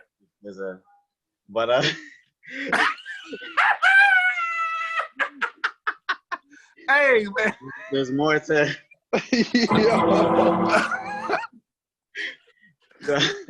Hey, man, get into it, man. At some party, Terry Crews was molested by a white man who ran some company, and he talked about it, and he made it very evident that's what happened to him. He said he didn't feel like he could attack this person or say or do anything immediately because he was a black man. Bless you. And Thank you. No problem. A party. You know what I mean? It was just a bad look. Him beating up some old white man, right? So he comes out about this. This is kind of in the midst of the Me Too movement. He's obviously the only man that's really talking about this shit. Nobody's really coming to his defense. A lot of people are on his head, but Gabrielle Union was probably one of the few people that was like, nah. Yeah, I remember her for sure speaking up. This nigga, fast forward, Gabrielle Union is talking about the time on America's Got Talent, why she left, and how racist these niggas were, and how she's possibly filing a lawsuit. And completely unprompted, Terry Crews goes, only black women I need to spend in my life are my mother and my wife. And that's it. And no. Hold on, Terry Crews. So Terry Crews' wife is just very, very white passing. She's black, or maybe she might be white. Actually, he might have just said the only women I need to defend was my wife or my mother, something like one of the two. But but his wife also came out on record, kind of defending him, but kind of defending women as well. Because she probably had no choice, because it's like it was completely she's just very light skinned. At that point, she got to start tap dancing too. And I guess most recently, obviously, that's what niggas is doing. All the niggas out here, Terry fucking Crews. Skip to the good shit, nigga. Skip to it, Dixon. We trying to drag this nigga. Yeah, Terry Crews just recently said we gotta embrace white people, or we gotta the only way. Oh, he said we don't want black supremacy. Yeah. He said if there's no white people, that means black supremacy. If there's no white people, that means black supremacy. And that's not that don't sound bad to me. That don't sound bad. To be quite honest, I mean, I'm looking like, bro, I ain't never even thought of black supremacy. Thanks. I didn't even think about that. That was the last thing on my fucking mind. But now that you mentioned it, this nigga, and then he some niggas double down on their stupidity. I know he did, because I think a lot of niggas were dragging him in his mentions, and he was responding to some people, and he was just doubling down on all of the shit he was saying. It's like, somebody take this nigga's phone. Like, what? This nigga acting a plumb damn fool. Take his goddamn phone. Bro, it's bad. Same shit with Gabrielle Union, doubling down. It's like, bro, it's bad if you say it once, but to really be here, being like, no, nigga, this is exactly what I think. No, this is what That's real white people shit. White people that are stuck on their ways are the only people I've ever seen in my life that you can give them some new information and teach them something, and they'll be like, no, not really. I kind of like it. I kind of like it better the way it was. Like, I know those are the facts, but yeah, I know that's how it is, but I like it this way better. Like, what, fam? Like, what's wrong with you? What the fuck, right? Like, I'm literally telling you, and you're committed to being ignorant. You're committed to living in that your whatever the fuck that is, is bullshit. You're committed to it. You're committed to being a lifetime bozo. You get the lifetime bozo achievement award. Like, well, I'm not even sure what season we're in, and we already have the lifetime bozo. Listen, that is a fucking Pulitzer Prize of Bozo Awards. listen, Yo. if there was ever an award for a lifetime achievement award for being a bozo, that goes to the white community. Like that just Wow. Like that has to be delivered by USPS to all of their houses. Like, here you go, here you go, here you Fuck go. no, here you go, fuck that. I don't want to talk about USPS on here. We ain't giving them niggas no time. USPS, you niggas. Oh, USPS. I know you niggas got my sneakers. A whole bunch of new hires for USPS, bro. They can't vet everybody, bro. Them niggas, them niggas. Yo, it's a lot of porch pirates going around here in LA, man. They out here. So if you porch pirates, man, and half of them niggas are dressed in USPS uniforms. Son, them niggas are stealing. They for sure was in the truck with your shoes and opened the box. Niggas had my Royals on in the. Yo, if a nigga got my Royals they on, was driving with them shit. He saw The Last Dance and said, "I'm all in," and I felt disrespected. What did he say? What did the mailman say? Corey ordered Royals and thought that I was going to deliver it to his doorstep, and I took it personal. I was pissed. Nigga, I went over the street like on some for real white girl Karen shit. I'm like, look, I don't know what the fuck y'all gonna do. Don't really. I don't know. But you're gonna do it. I'm gonna get. This nigga went in there mad concerned, like, I don't know what y'all gonna do, but you gotta figure something out. You're gonna have to figure it out. Nigga, I went in there, nigga. I went in there, and I was like, yo, I don't know who I need to speak to. Your manager, her manager, it don't matter. Get them all over here. We can have this conversation together. And I'm like, look, I don't know how you niggas out here misplacing packages. This nigga didn't bring. I was talking to him just like this too, and I was talking to black people, so they was feeling it, I guess. I was like, look, this nigga ain't delivering no box to my crib. Like, I went downstairs, wasn't shit there, did nothing hit my doorstep. The nigga either has my shoes or he lost them or somebody else stole them. He's driving around in them shits. He's making deliveries of your shoes. He's got my Royals on. This nigga is going around LA in some 11 and a half Royal ones. And I'm pissed.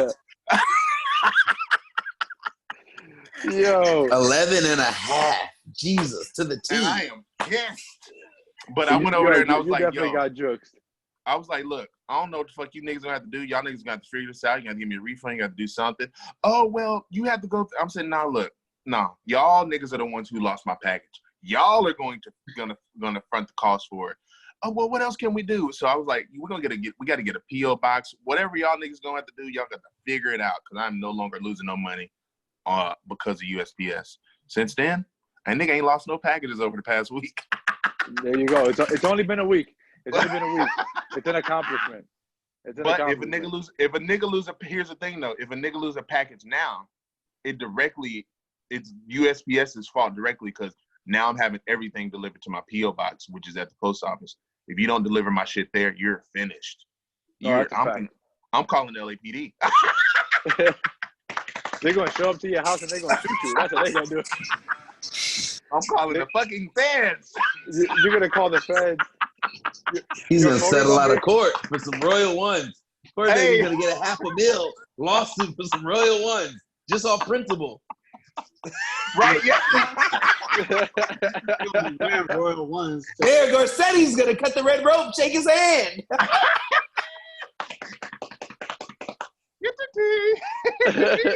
Niggas are gonna get the bag over the Royal Ones. I paid $200. Niggas gonna come out $500.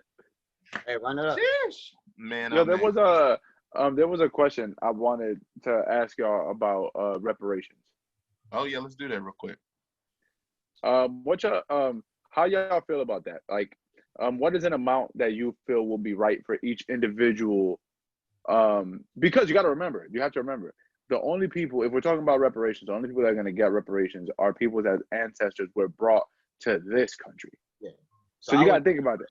Yeah. Well, to be honest, Yeah, I wouldn't give no amount of money or land or product or anything is gonna amount to the not only the 400 years of oppression, but 450 years of oppression. But guess what?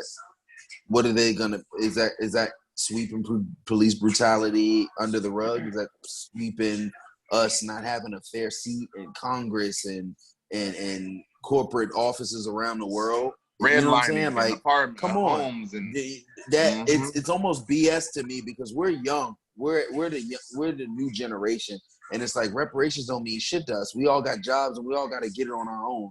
It's like a stimulus check almost. What are you gonna give us that we're not gonna not have the impact of in 3 years? I got You know what I'm saying? So now I'm just like, we want way more change than that. You know what I'm saying? We want people in these seats. We want people in positions of power. We want that. No Ben Carsons either. We don't want you niggas. We don't know Ben. Exactly. Here's the only thing that can happen. It's borderline impossible, but the only valid way of reparations is if, right, UN gets involved, right? Right. And some portion of, like, or a very, like, almost half of the United States is given to Black people, right?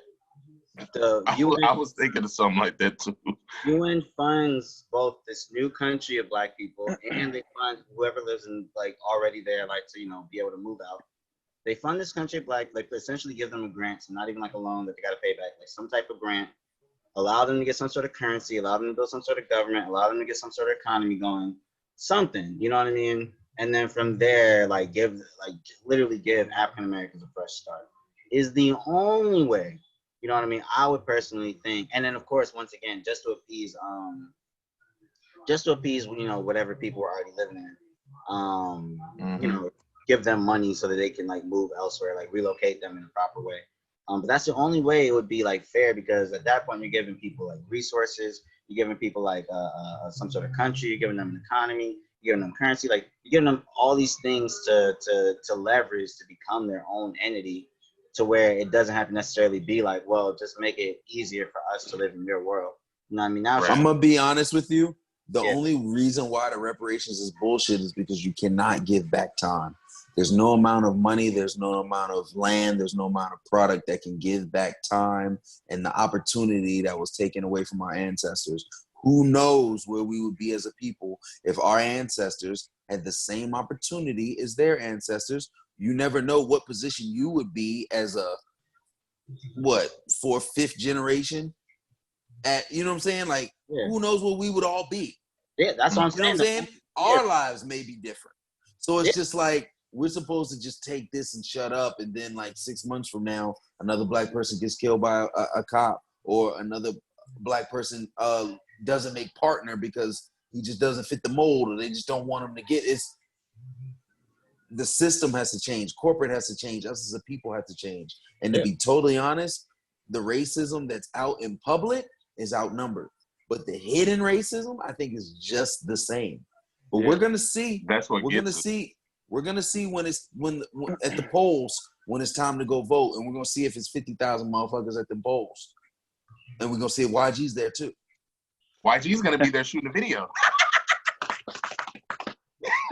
He for sure gonna be there shooting a video. I can shoot a video. But YG gonna be there with the cameras rolling. But in regards to that topic, I was talking about it with a few of my friends from back home, and I was saying, like, if you think about it, so I threw out a random number. I said, all right, for everyone that's ancestors got brought here and they were enslaved here, and they get reparations. Let's say everybody that happened to, they get a $5 million check. Let's just say that. Let's just say $5 million. Right. Now, what would each of you do right now with $5 million? Yeesh. Nigga, I'm getting my Royal Ones back. That's for goddamn sure. You see? No, you see? But that's the point that I was making in regards to reparations. If you give everybody $5 million and they don't have the financial literacy to know what to do with $5 million, all they're going to do is put themselves back into debt with those same people that gave them the money, and it's going to be a never-ending cycle. Like, Bingo. it's cool. It sounds amazing for everybody to get a check because of something that happened in the past, something that happened to your ancestors. That's amazing. Like everybody just gets free money, you know? Everybody loved them stimulus checks, right? So you give people outside the country. We only got one. Niggas is been getting them for months. Yeah, for real. You know what? This is just me being optimistic, I guess. They finna run us another one real soon. Because COVID is back. She ain't going nowhere. This shit finna be back, and they're gonna shut down for the rest of the year. Watch. Yeah, for real. COVID is back. Kelly, baby, we're gonna be in the crib. No, fair, but for real, if you give everybody $5 million, everybody's gonna just do irresponsible shit. People are gonna go buy cars. People are gonna go buy all types of nut shit, clothes, jewelry. They're gonna spend it on fucking prostitutes and OnlyFans pages and shit. You know it. You know, Corey for sure gonna buy an OnlyFans page as soon as he gets it. Whoa, hey yo. No, but I know Corey. He's got his hands up. He don't want to tell us. But for real, like, everybody will do something irresponsible with the money. So why not just like give everybody the same opportunity to be able to know what to do with that money? Like just open up those doors for everybody. Like, for example, Bank of America gave $1 billion towards something about Black Lives Matter. I don't know what foundation to give the money to. They gave $1 billion of our dollars because they made over $1 billion in overdraft fees alone. Exactly. So there you go. They pretty much like refurbished the money. They just put the money back into the fucking system. So, but my problem with that is, yeah, that's cool. You donated $1 billion to a cause. But my thing is, you donating $1 billion. If any of us were to walk into a Bank of America right now, we're not going to get the same loans as a white man is. So what is that $1 billion going to do for me when I can't go in there and I can't get the same house as them? I can't get the same amount of money as them. I can't get the same money as them. I don't get the same interest rates. So that it defeats the purpose. Like a lot of these corporations are defeating the purpose with what they're doing. Like people aren't asking for you to throw money into a foundation because we don't know what these foundations do with money. Right. It could be going towards somewhere positive, but we don't see it. We don't see anything tangible coming from it. What people are asking for is just an opportunity to be able to do the same things that white people are able to do. Yeah. Work in the we same should just be able to go around and have the same power. We should just, some of the reparations should just be us being able to go around and just punch white people in the face whenever we want to. Hey, I'll take that. That's not bad. Hey, I mean, you could do that. I mean, you could do that right now for free. Yeah, we could. But this comes with no type of niggas pulling up on you to arrest you type bullshit. All that shooting niggas unarmed. No, we should just be able to walk around, see a white person, ride. Just, you know what? I don't like you today. Pop, like just smack them, just lay them out. Smack. Y'all used to do that to our ancestors. Y'all felt like, fucking up, our ancestors. You see them out there. It's like, you know what? I'm gonna fuck with you today. I'm gonna ruin your day. I'm literally going to steal you away from your family, or steal your family away from you. Make you watch me do it, and there's not a goddamn thing you can do about it. So you know what? We should be able to go around and punch white people in the face. Why not? You know what? I agree with Corey. I agree with Corey. Like it should be a month that we do that. At least for a month. Oh my God, that was so fire. Motherfuckers just be knocking at the door. Do. Like fucking like Bernie Mac on Head of State when he was smacking the shit out of everybody.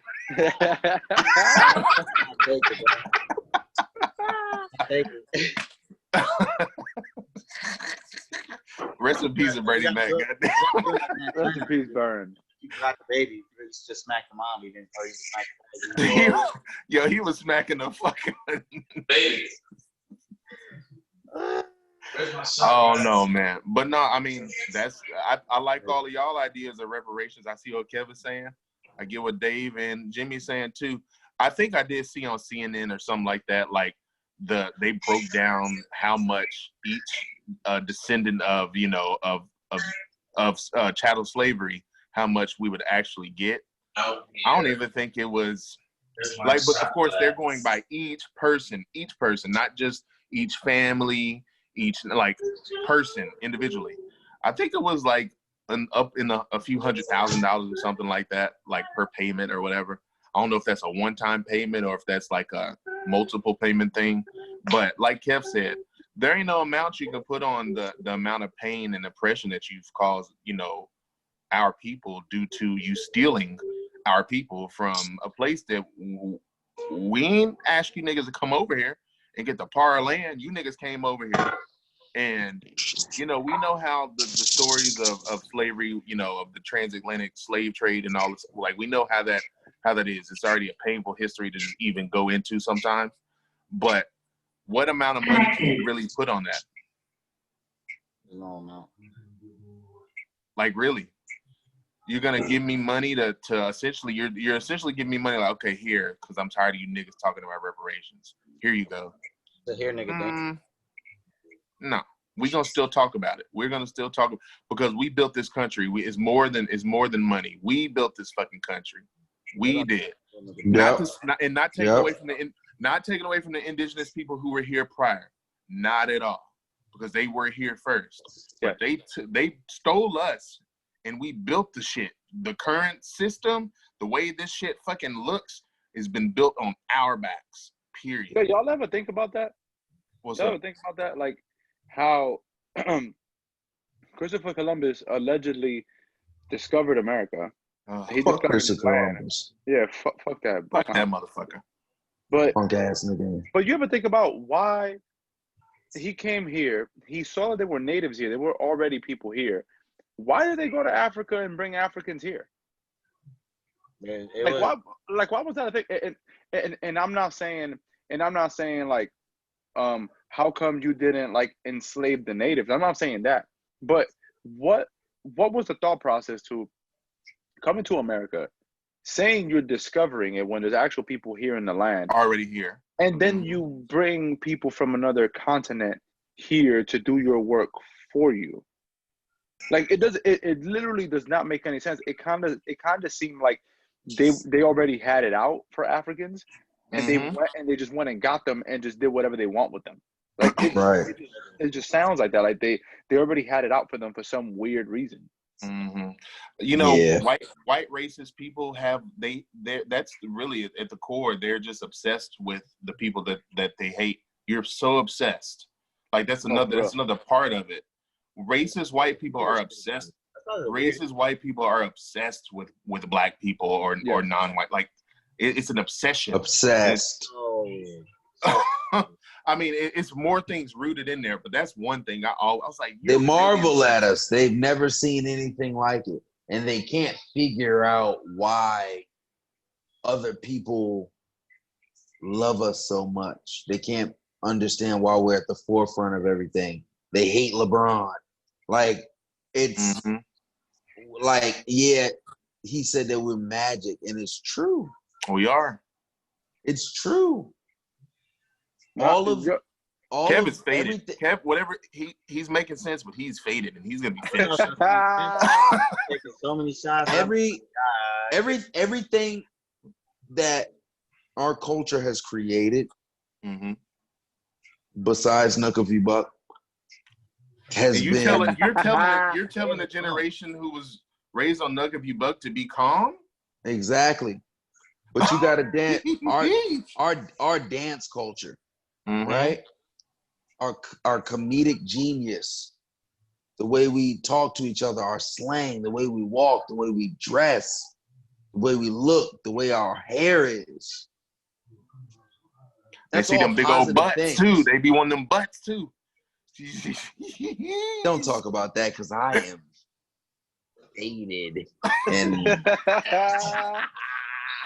yeah, no, for real. Queens, but assemble. But like what Kev said about that, I was talking to Roya about it a few days ago. I told her like, white people envy black people. That's what it boils down to.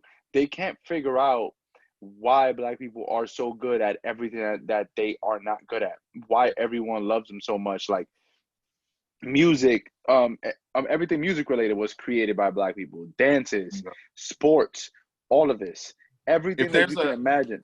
Yo, you know, and there's another. Go ahead, Dave. Because there was a book I was going to recommend us to, all find and maybe read over or dive into that I've been I wanted to mention because it's about music. What Jimmy was talking about, how black people essentially are the core of all music. But go ahead, Dave. What you got to say? Oh yeah, let niggas know what the Arthur. But I was gonna say, yeah, it's race music, Black cultures from bebop to hip hop by Dr. Guthrie Ramsey. It's a good read. I've been meaning to get into it. There's a lot of books, man, that I'm sure we all have probably been really starting to get. Dixon has already been a reading ass nigga anyways. He's always suggested a lot of books. And we all know how to read here anyways. But of course, you know, when you get into a revolution like this. Way more intellectual now that he has his little clean face. Right. Like, listeners are wondering, they were like, do these niggas know how to read? I know some Miseducated, but do these niggas know how to It's great. No, we know how to fucking read some books. But Dave he's always been the one who just would bring up a book out of he would just, I don't know if you niggas ever had a chance, but you know, it's his book that was written in goddamn 1392. You niggas should read it.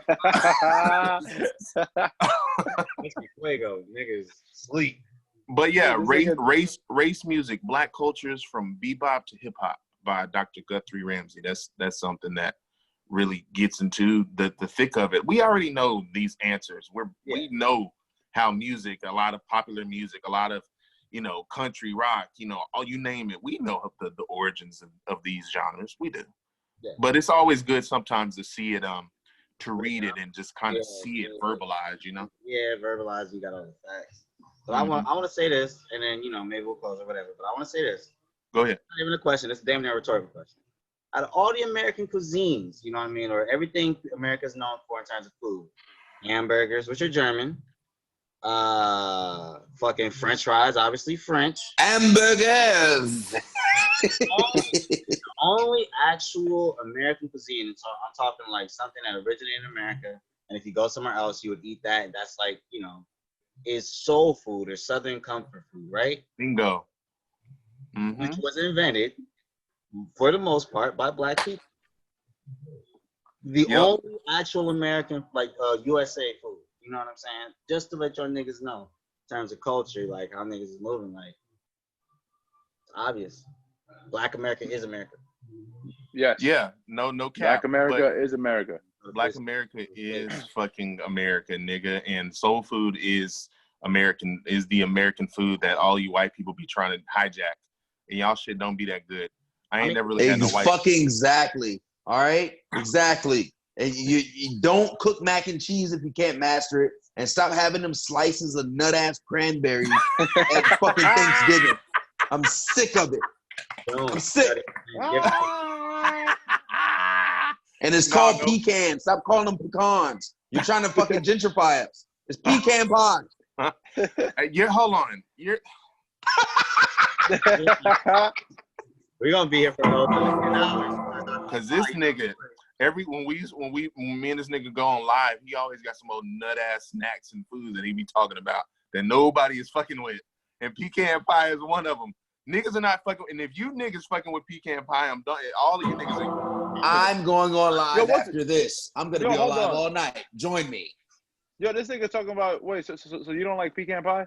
No, I love pecan pie. Are you nuts? No, I'm not talking disrespect. I'm not talking about you. I'm talking about Corey. I'm asking Corey.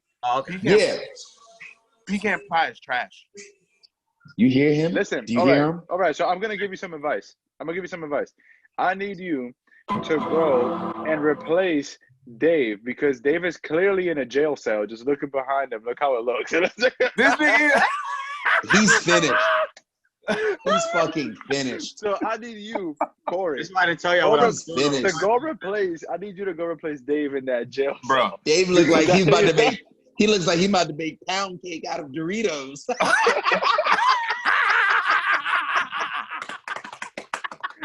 Bro.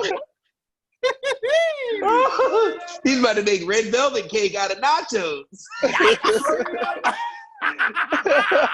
Man, I'm not fucking with no pecan pie. You niggas eating pecan pie out there.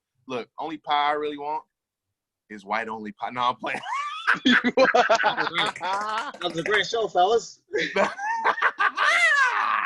No, let's start wrapping up, fellas. I'm fucking with, you know, the pies I like are apple. I like peach cobbler and apple pie, really. I don't like a lot of those nut-ass pies that you niggas be eating. Sweet potato pie and pumpkin pie and pecan pie. I was old nut shit. What those pies You're tripping.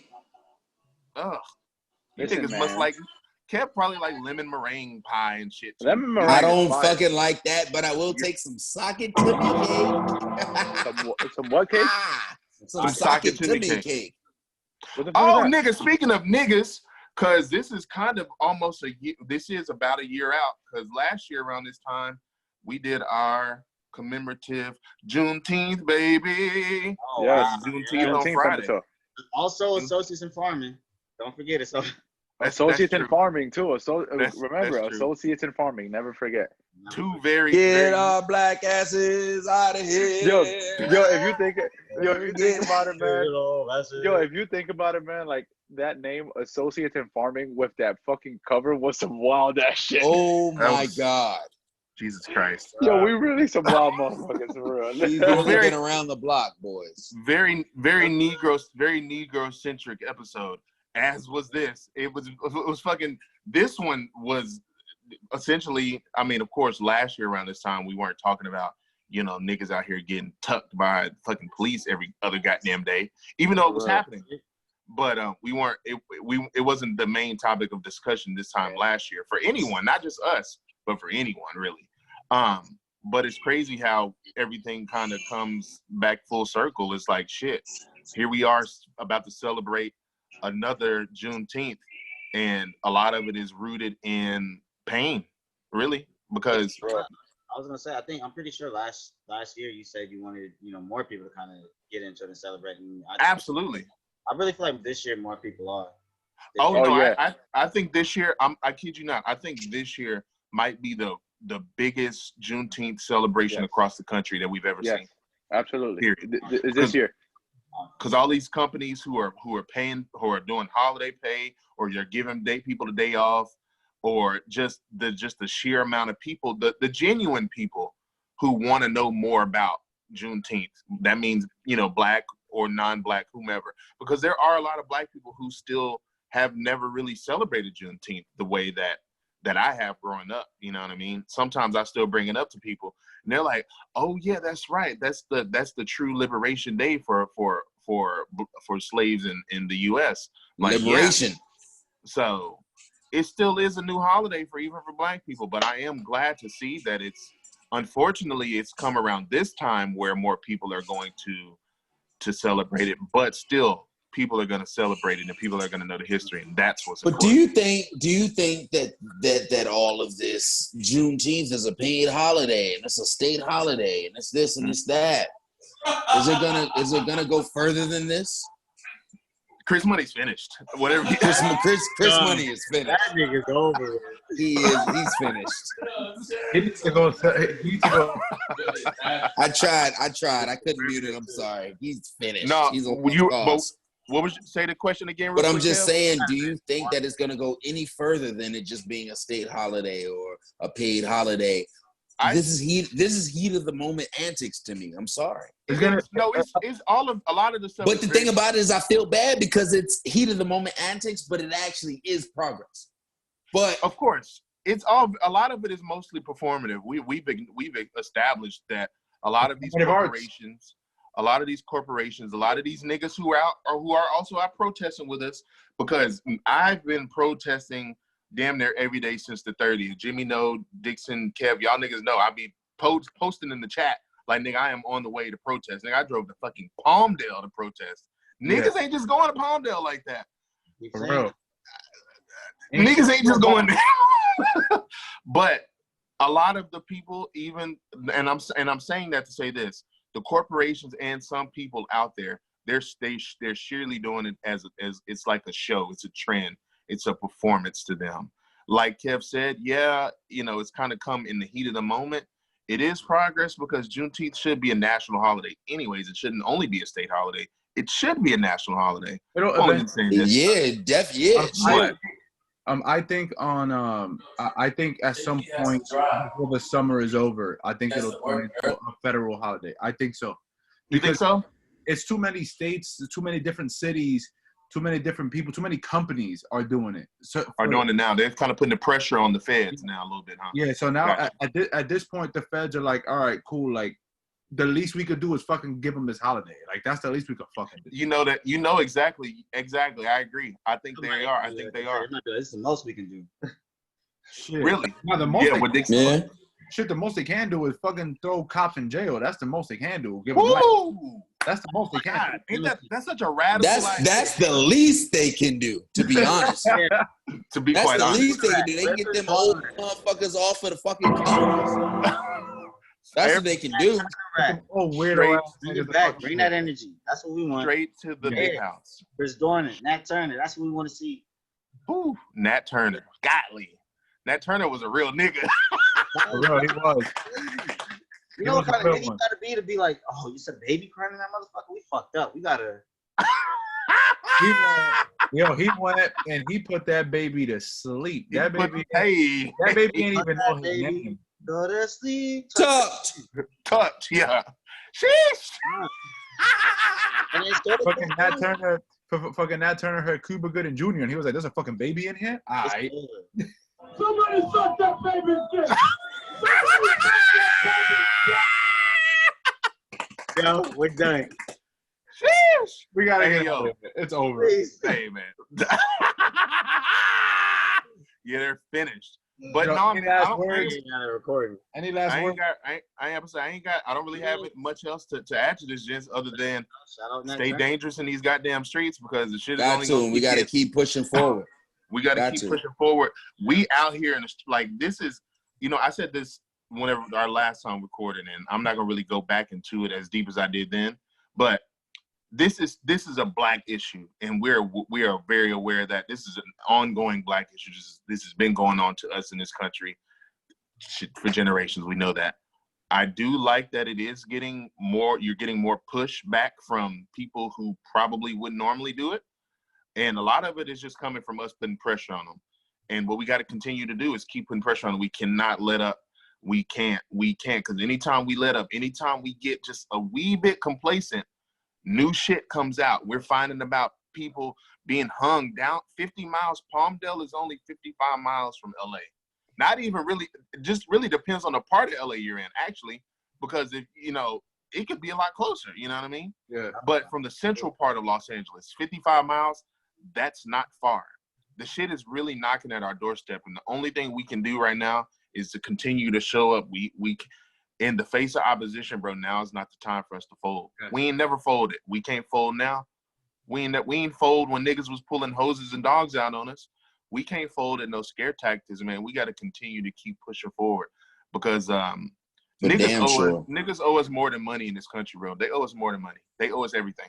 Yeah. This shit's ours. They owe us everything. Us and the indigenous people, this really should just be ours. White people, right.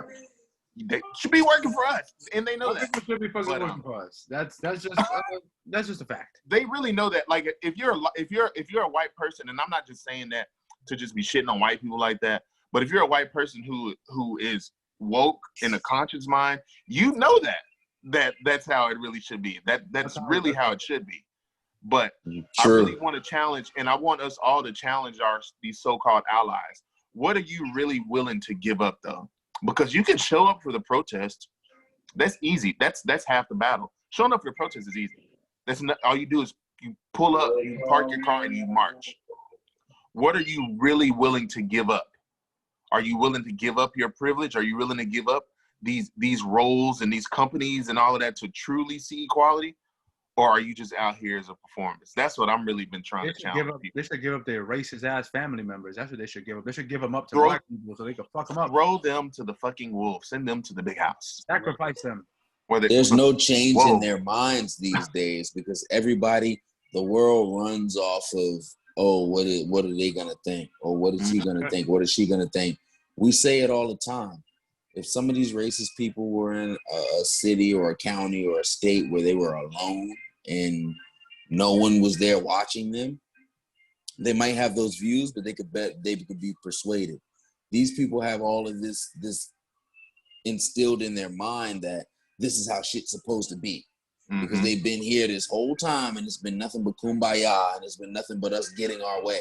And now they're not getting their way. And you see these motherfuckers coming out strong because every video of an anti-BLM protester or anybody it's comedy because you can see how serious they are. But is as serious they are, it's still jokes to us because they don't realize that you're making a fool of yourself because 80 to 90% of the people are not on your side. Like they not even half the time on their fucking side. That shit where we were watching about the Trump supporters at that fucking rally, just watching them believe the shit that they were saying. Like, you believe that. Like, you genuinely believe that President Obama has something to do with 9/11. Like, you thought that and you believe that. You are fucking nuts. You're past nuts. But I'm gonna be totally honest. I'm gonna be totally honest, and I'm gonna say this. I'm gonna be totally honest, and I'm gonna say this. I got the button right here. If you fuck up, I'm gonna fuck you. You might as well get it ready, and I stand by it. What? If Obama wasn't so passive, and if Obama was goddamn holding his nuts and saying, you know what, fuck y'all, what do you got to lose? We would be sitting there saying, what do you got to lose? We'd be doing the exact same thing. And I'm not saying that that's right. I'm not saying that that's right. But I'm just saying whoever has the ball in the court is the party that's going to win and going to be on top. We had 8 years of being on top, right? And the thing about it is they're on top right now, and it's not right. And I'm not saying that when Obama was on top, it was right because he didn't have anybody backing him. I'm telling you that. Not really. But I'm saying that let's just hypothetically say we get people of color in these big seat positions. Are we going to turn around and get revenge, or are we as a people going to do what's right? Obama in there like Cuba Gooding Jr. from fucking Boys in the Hood when he was having to punch the goddamn air. That's how that's how he spent all 8 years in the goddamn office. That nigga was just in there swinging at the goddamn. Yeah, Obese is cool, but that nigga we don't gotta praise that nigga too much. You know what I'm saying? Very OB, baby. So we can get into Dave slandering Barack later. That's gonna be a good one. Yeah. If y'all niggas thought Nas was bad. Hold on, and you named the whole drink after President Obama though, bro. I did name a bad. Yo, look, you're a fucking fraud. I respect. He's a fraud. He's a fraud. That's all I really want to point out here. FD now. Fraudulent Dave. Y'all niggas are fraudulent for letting this shit go on. We got to a whole topic. So how about we talk about y'all two moderating ass niggas? Hey man. Man, fuck it. we gonna that's I ain't got nothing else. Y'all got anything else? Nah, I'm good here, man. Kev, you ain't got nothing. Kev is that nigga is talked. Kev, you got anything else you want to add, dog? Listen, I just want y'all to know, boys, that I love y'all guys a lot, and it's gonna get a whole lot. I'm telling you right now, it's gonna get a whole lot worse before it gets better. And don't just think just because they gave that cop felony murder that they're starting to see it our way. Yeah. They just want us out of the news.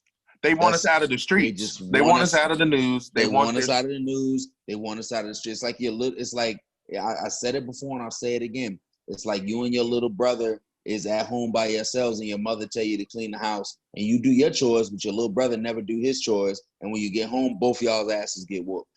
Mm-hmm. Sooner or later, you gonna get tired of getting your ass whooped. So you gonna throw your little brother under the bus. These white prosecutors and the judicial system is tired of seeing us in the news. They tired of seeing us being right. Right. So now they're like, another white cop did this. You got to learn because we're sick of this. That's what it is. I'm not even saying he's going to get convicted, but I'm saying that they're doing all this to shut us up. And until we get supreme justice and we get these positions in the Senate and all the Congress and the Supreme Court and all of that, you still got judges out here saying Black lives don't matter on film. And they get fired. Okay, but what about the hundreds of Black people they put in jail for nothing? Yep. And what about people like we make up 11%. 11%. Mm-hmm.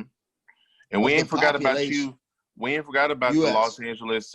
We ain't forgot about the LA County DA Jackie Lacey. You keep failing to prosecute cops, and you are black. I understand not all skin folk are your kinfolk, but ma'am, that's over 600 deaths. Black deaths. It's not just niggas, not just white people. These are black people who are dying at the hands of police force. And you've been in office since 2012 and you ain't did jack shit. I cannot wait until you're no longer in office so niggas can hit you with the goddamn, because you need to be in the big house. Garcetti, y'all niggas are the real, y'all are the niggas who need to be in jail.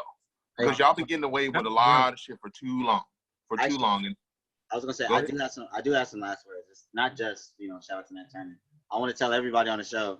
Corey told me before we started that he's been practicing that all day and he couldn't wait to do that little Jackie Lacey into the little dun-dun thing. He's been practicing. Wow.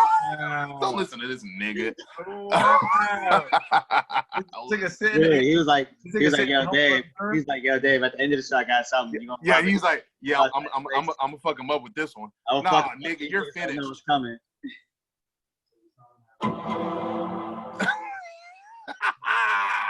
Hey, yo, no, you're finished. Also, one thing I did want to this, and I'm not going to go into this, but for the listeners and viewers, the people's budget, man, it's really picking up steam out here. We need to defund the Los Angeles Police Department. We need to refund that money into these communities that need the money, bro. Bottom fucking line. We pay way too much money in taxes to the city for the city to not be operating at its best to the people who fucking live here. Period. So the People's Budget LA is picking up steam. I was on both calls, the one whenever they were actually in the city council meeting, where the city council, I don't know if they were really, if they were for real about it or they were just saying this shit to get niggas out of there. I don't know. But it's looking good, man, and it can really be passed. We can really have this people budget implemented, man, and have the money go to the right places. And if people need more information, whenever I write up the fucking when I write up the description, I can put that link in there if somebody wants to see it.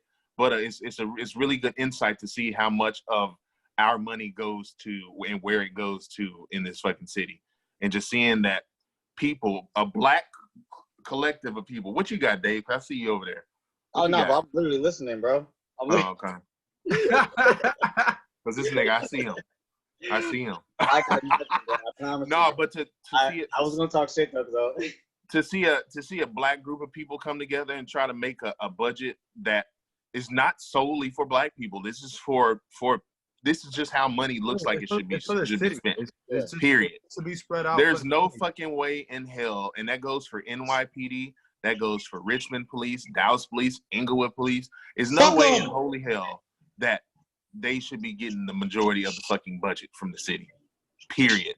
Why do you need that much money? Because you want to keep going out and harassing and over policing black and brown communities and killing niggas and getting away with it. That's why. That's exactly why. Because niggas is not running up in a crib and dragging little Susan out and murking her. That's why. When these prosecutors' family members started getting murked, when these judges' family members started getting murked, that's when we're gonna start seeing answers. You wanna ran it up? Y'all seen what happened before? I mean, Nat Turner was trying to let niggas know. Yeah. Somebody got to jump in front. Somebody got to turn into Catcher Freeman to get some justice around this bitch. But hey, I ain't said Kevy did. Woo! I ain't got shit else though, gents. So yeah, if you niggas ain't got nothing else, man, appreciate y'all niggas tuning in, and we'll be back and shit. Fucking episode 22, man. Episode deuce. Rest in peace to Robert Fuller, Malcolm Harsh. Yes. To them out here, Breonna Taylor's killers, we still need them niggas arrested and charged. Period. Charged. Fucking charged. Rest in peace to everybody falling outside in the hands of those dirty ass motherfuckers, And all of the names that we don't remember and that we don't know because it's literally too many. Yes. It's a lot. Period. It's a lot. Want to say love you boys. And I appreciate you guys. And Kev is fucking finished. Episode 22. We out. Room 222. The Miseducated. Yeah, we on 22. Oh yeah, we out. kind of dissolved the season shit. So now we just going off the numbers. So when you niggas listen or you look at our shit on Spotify, just go by numbers now. We out. Peace.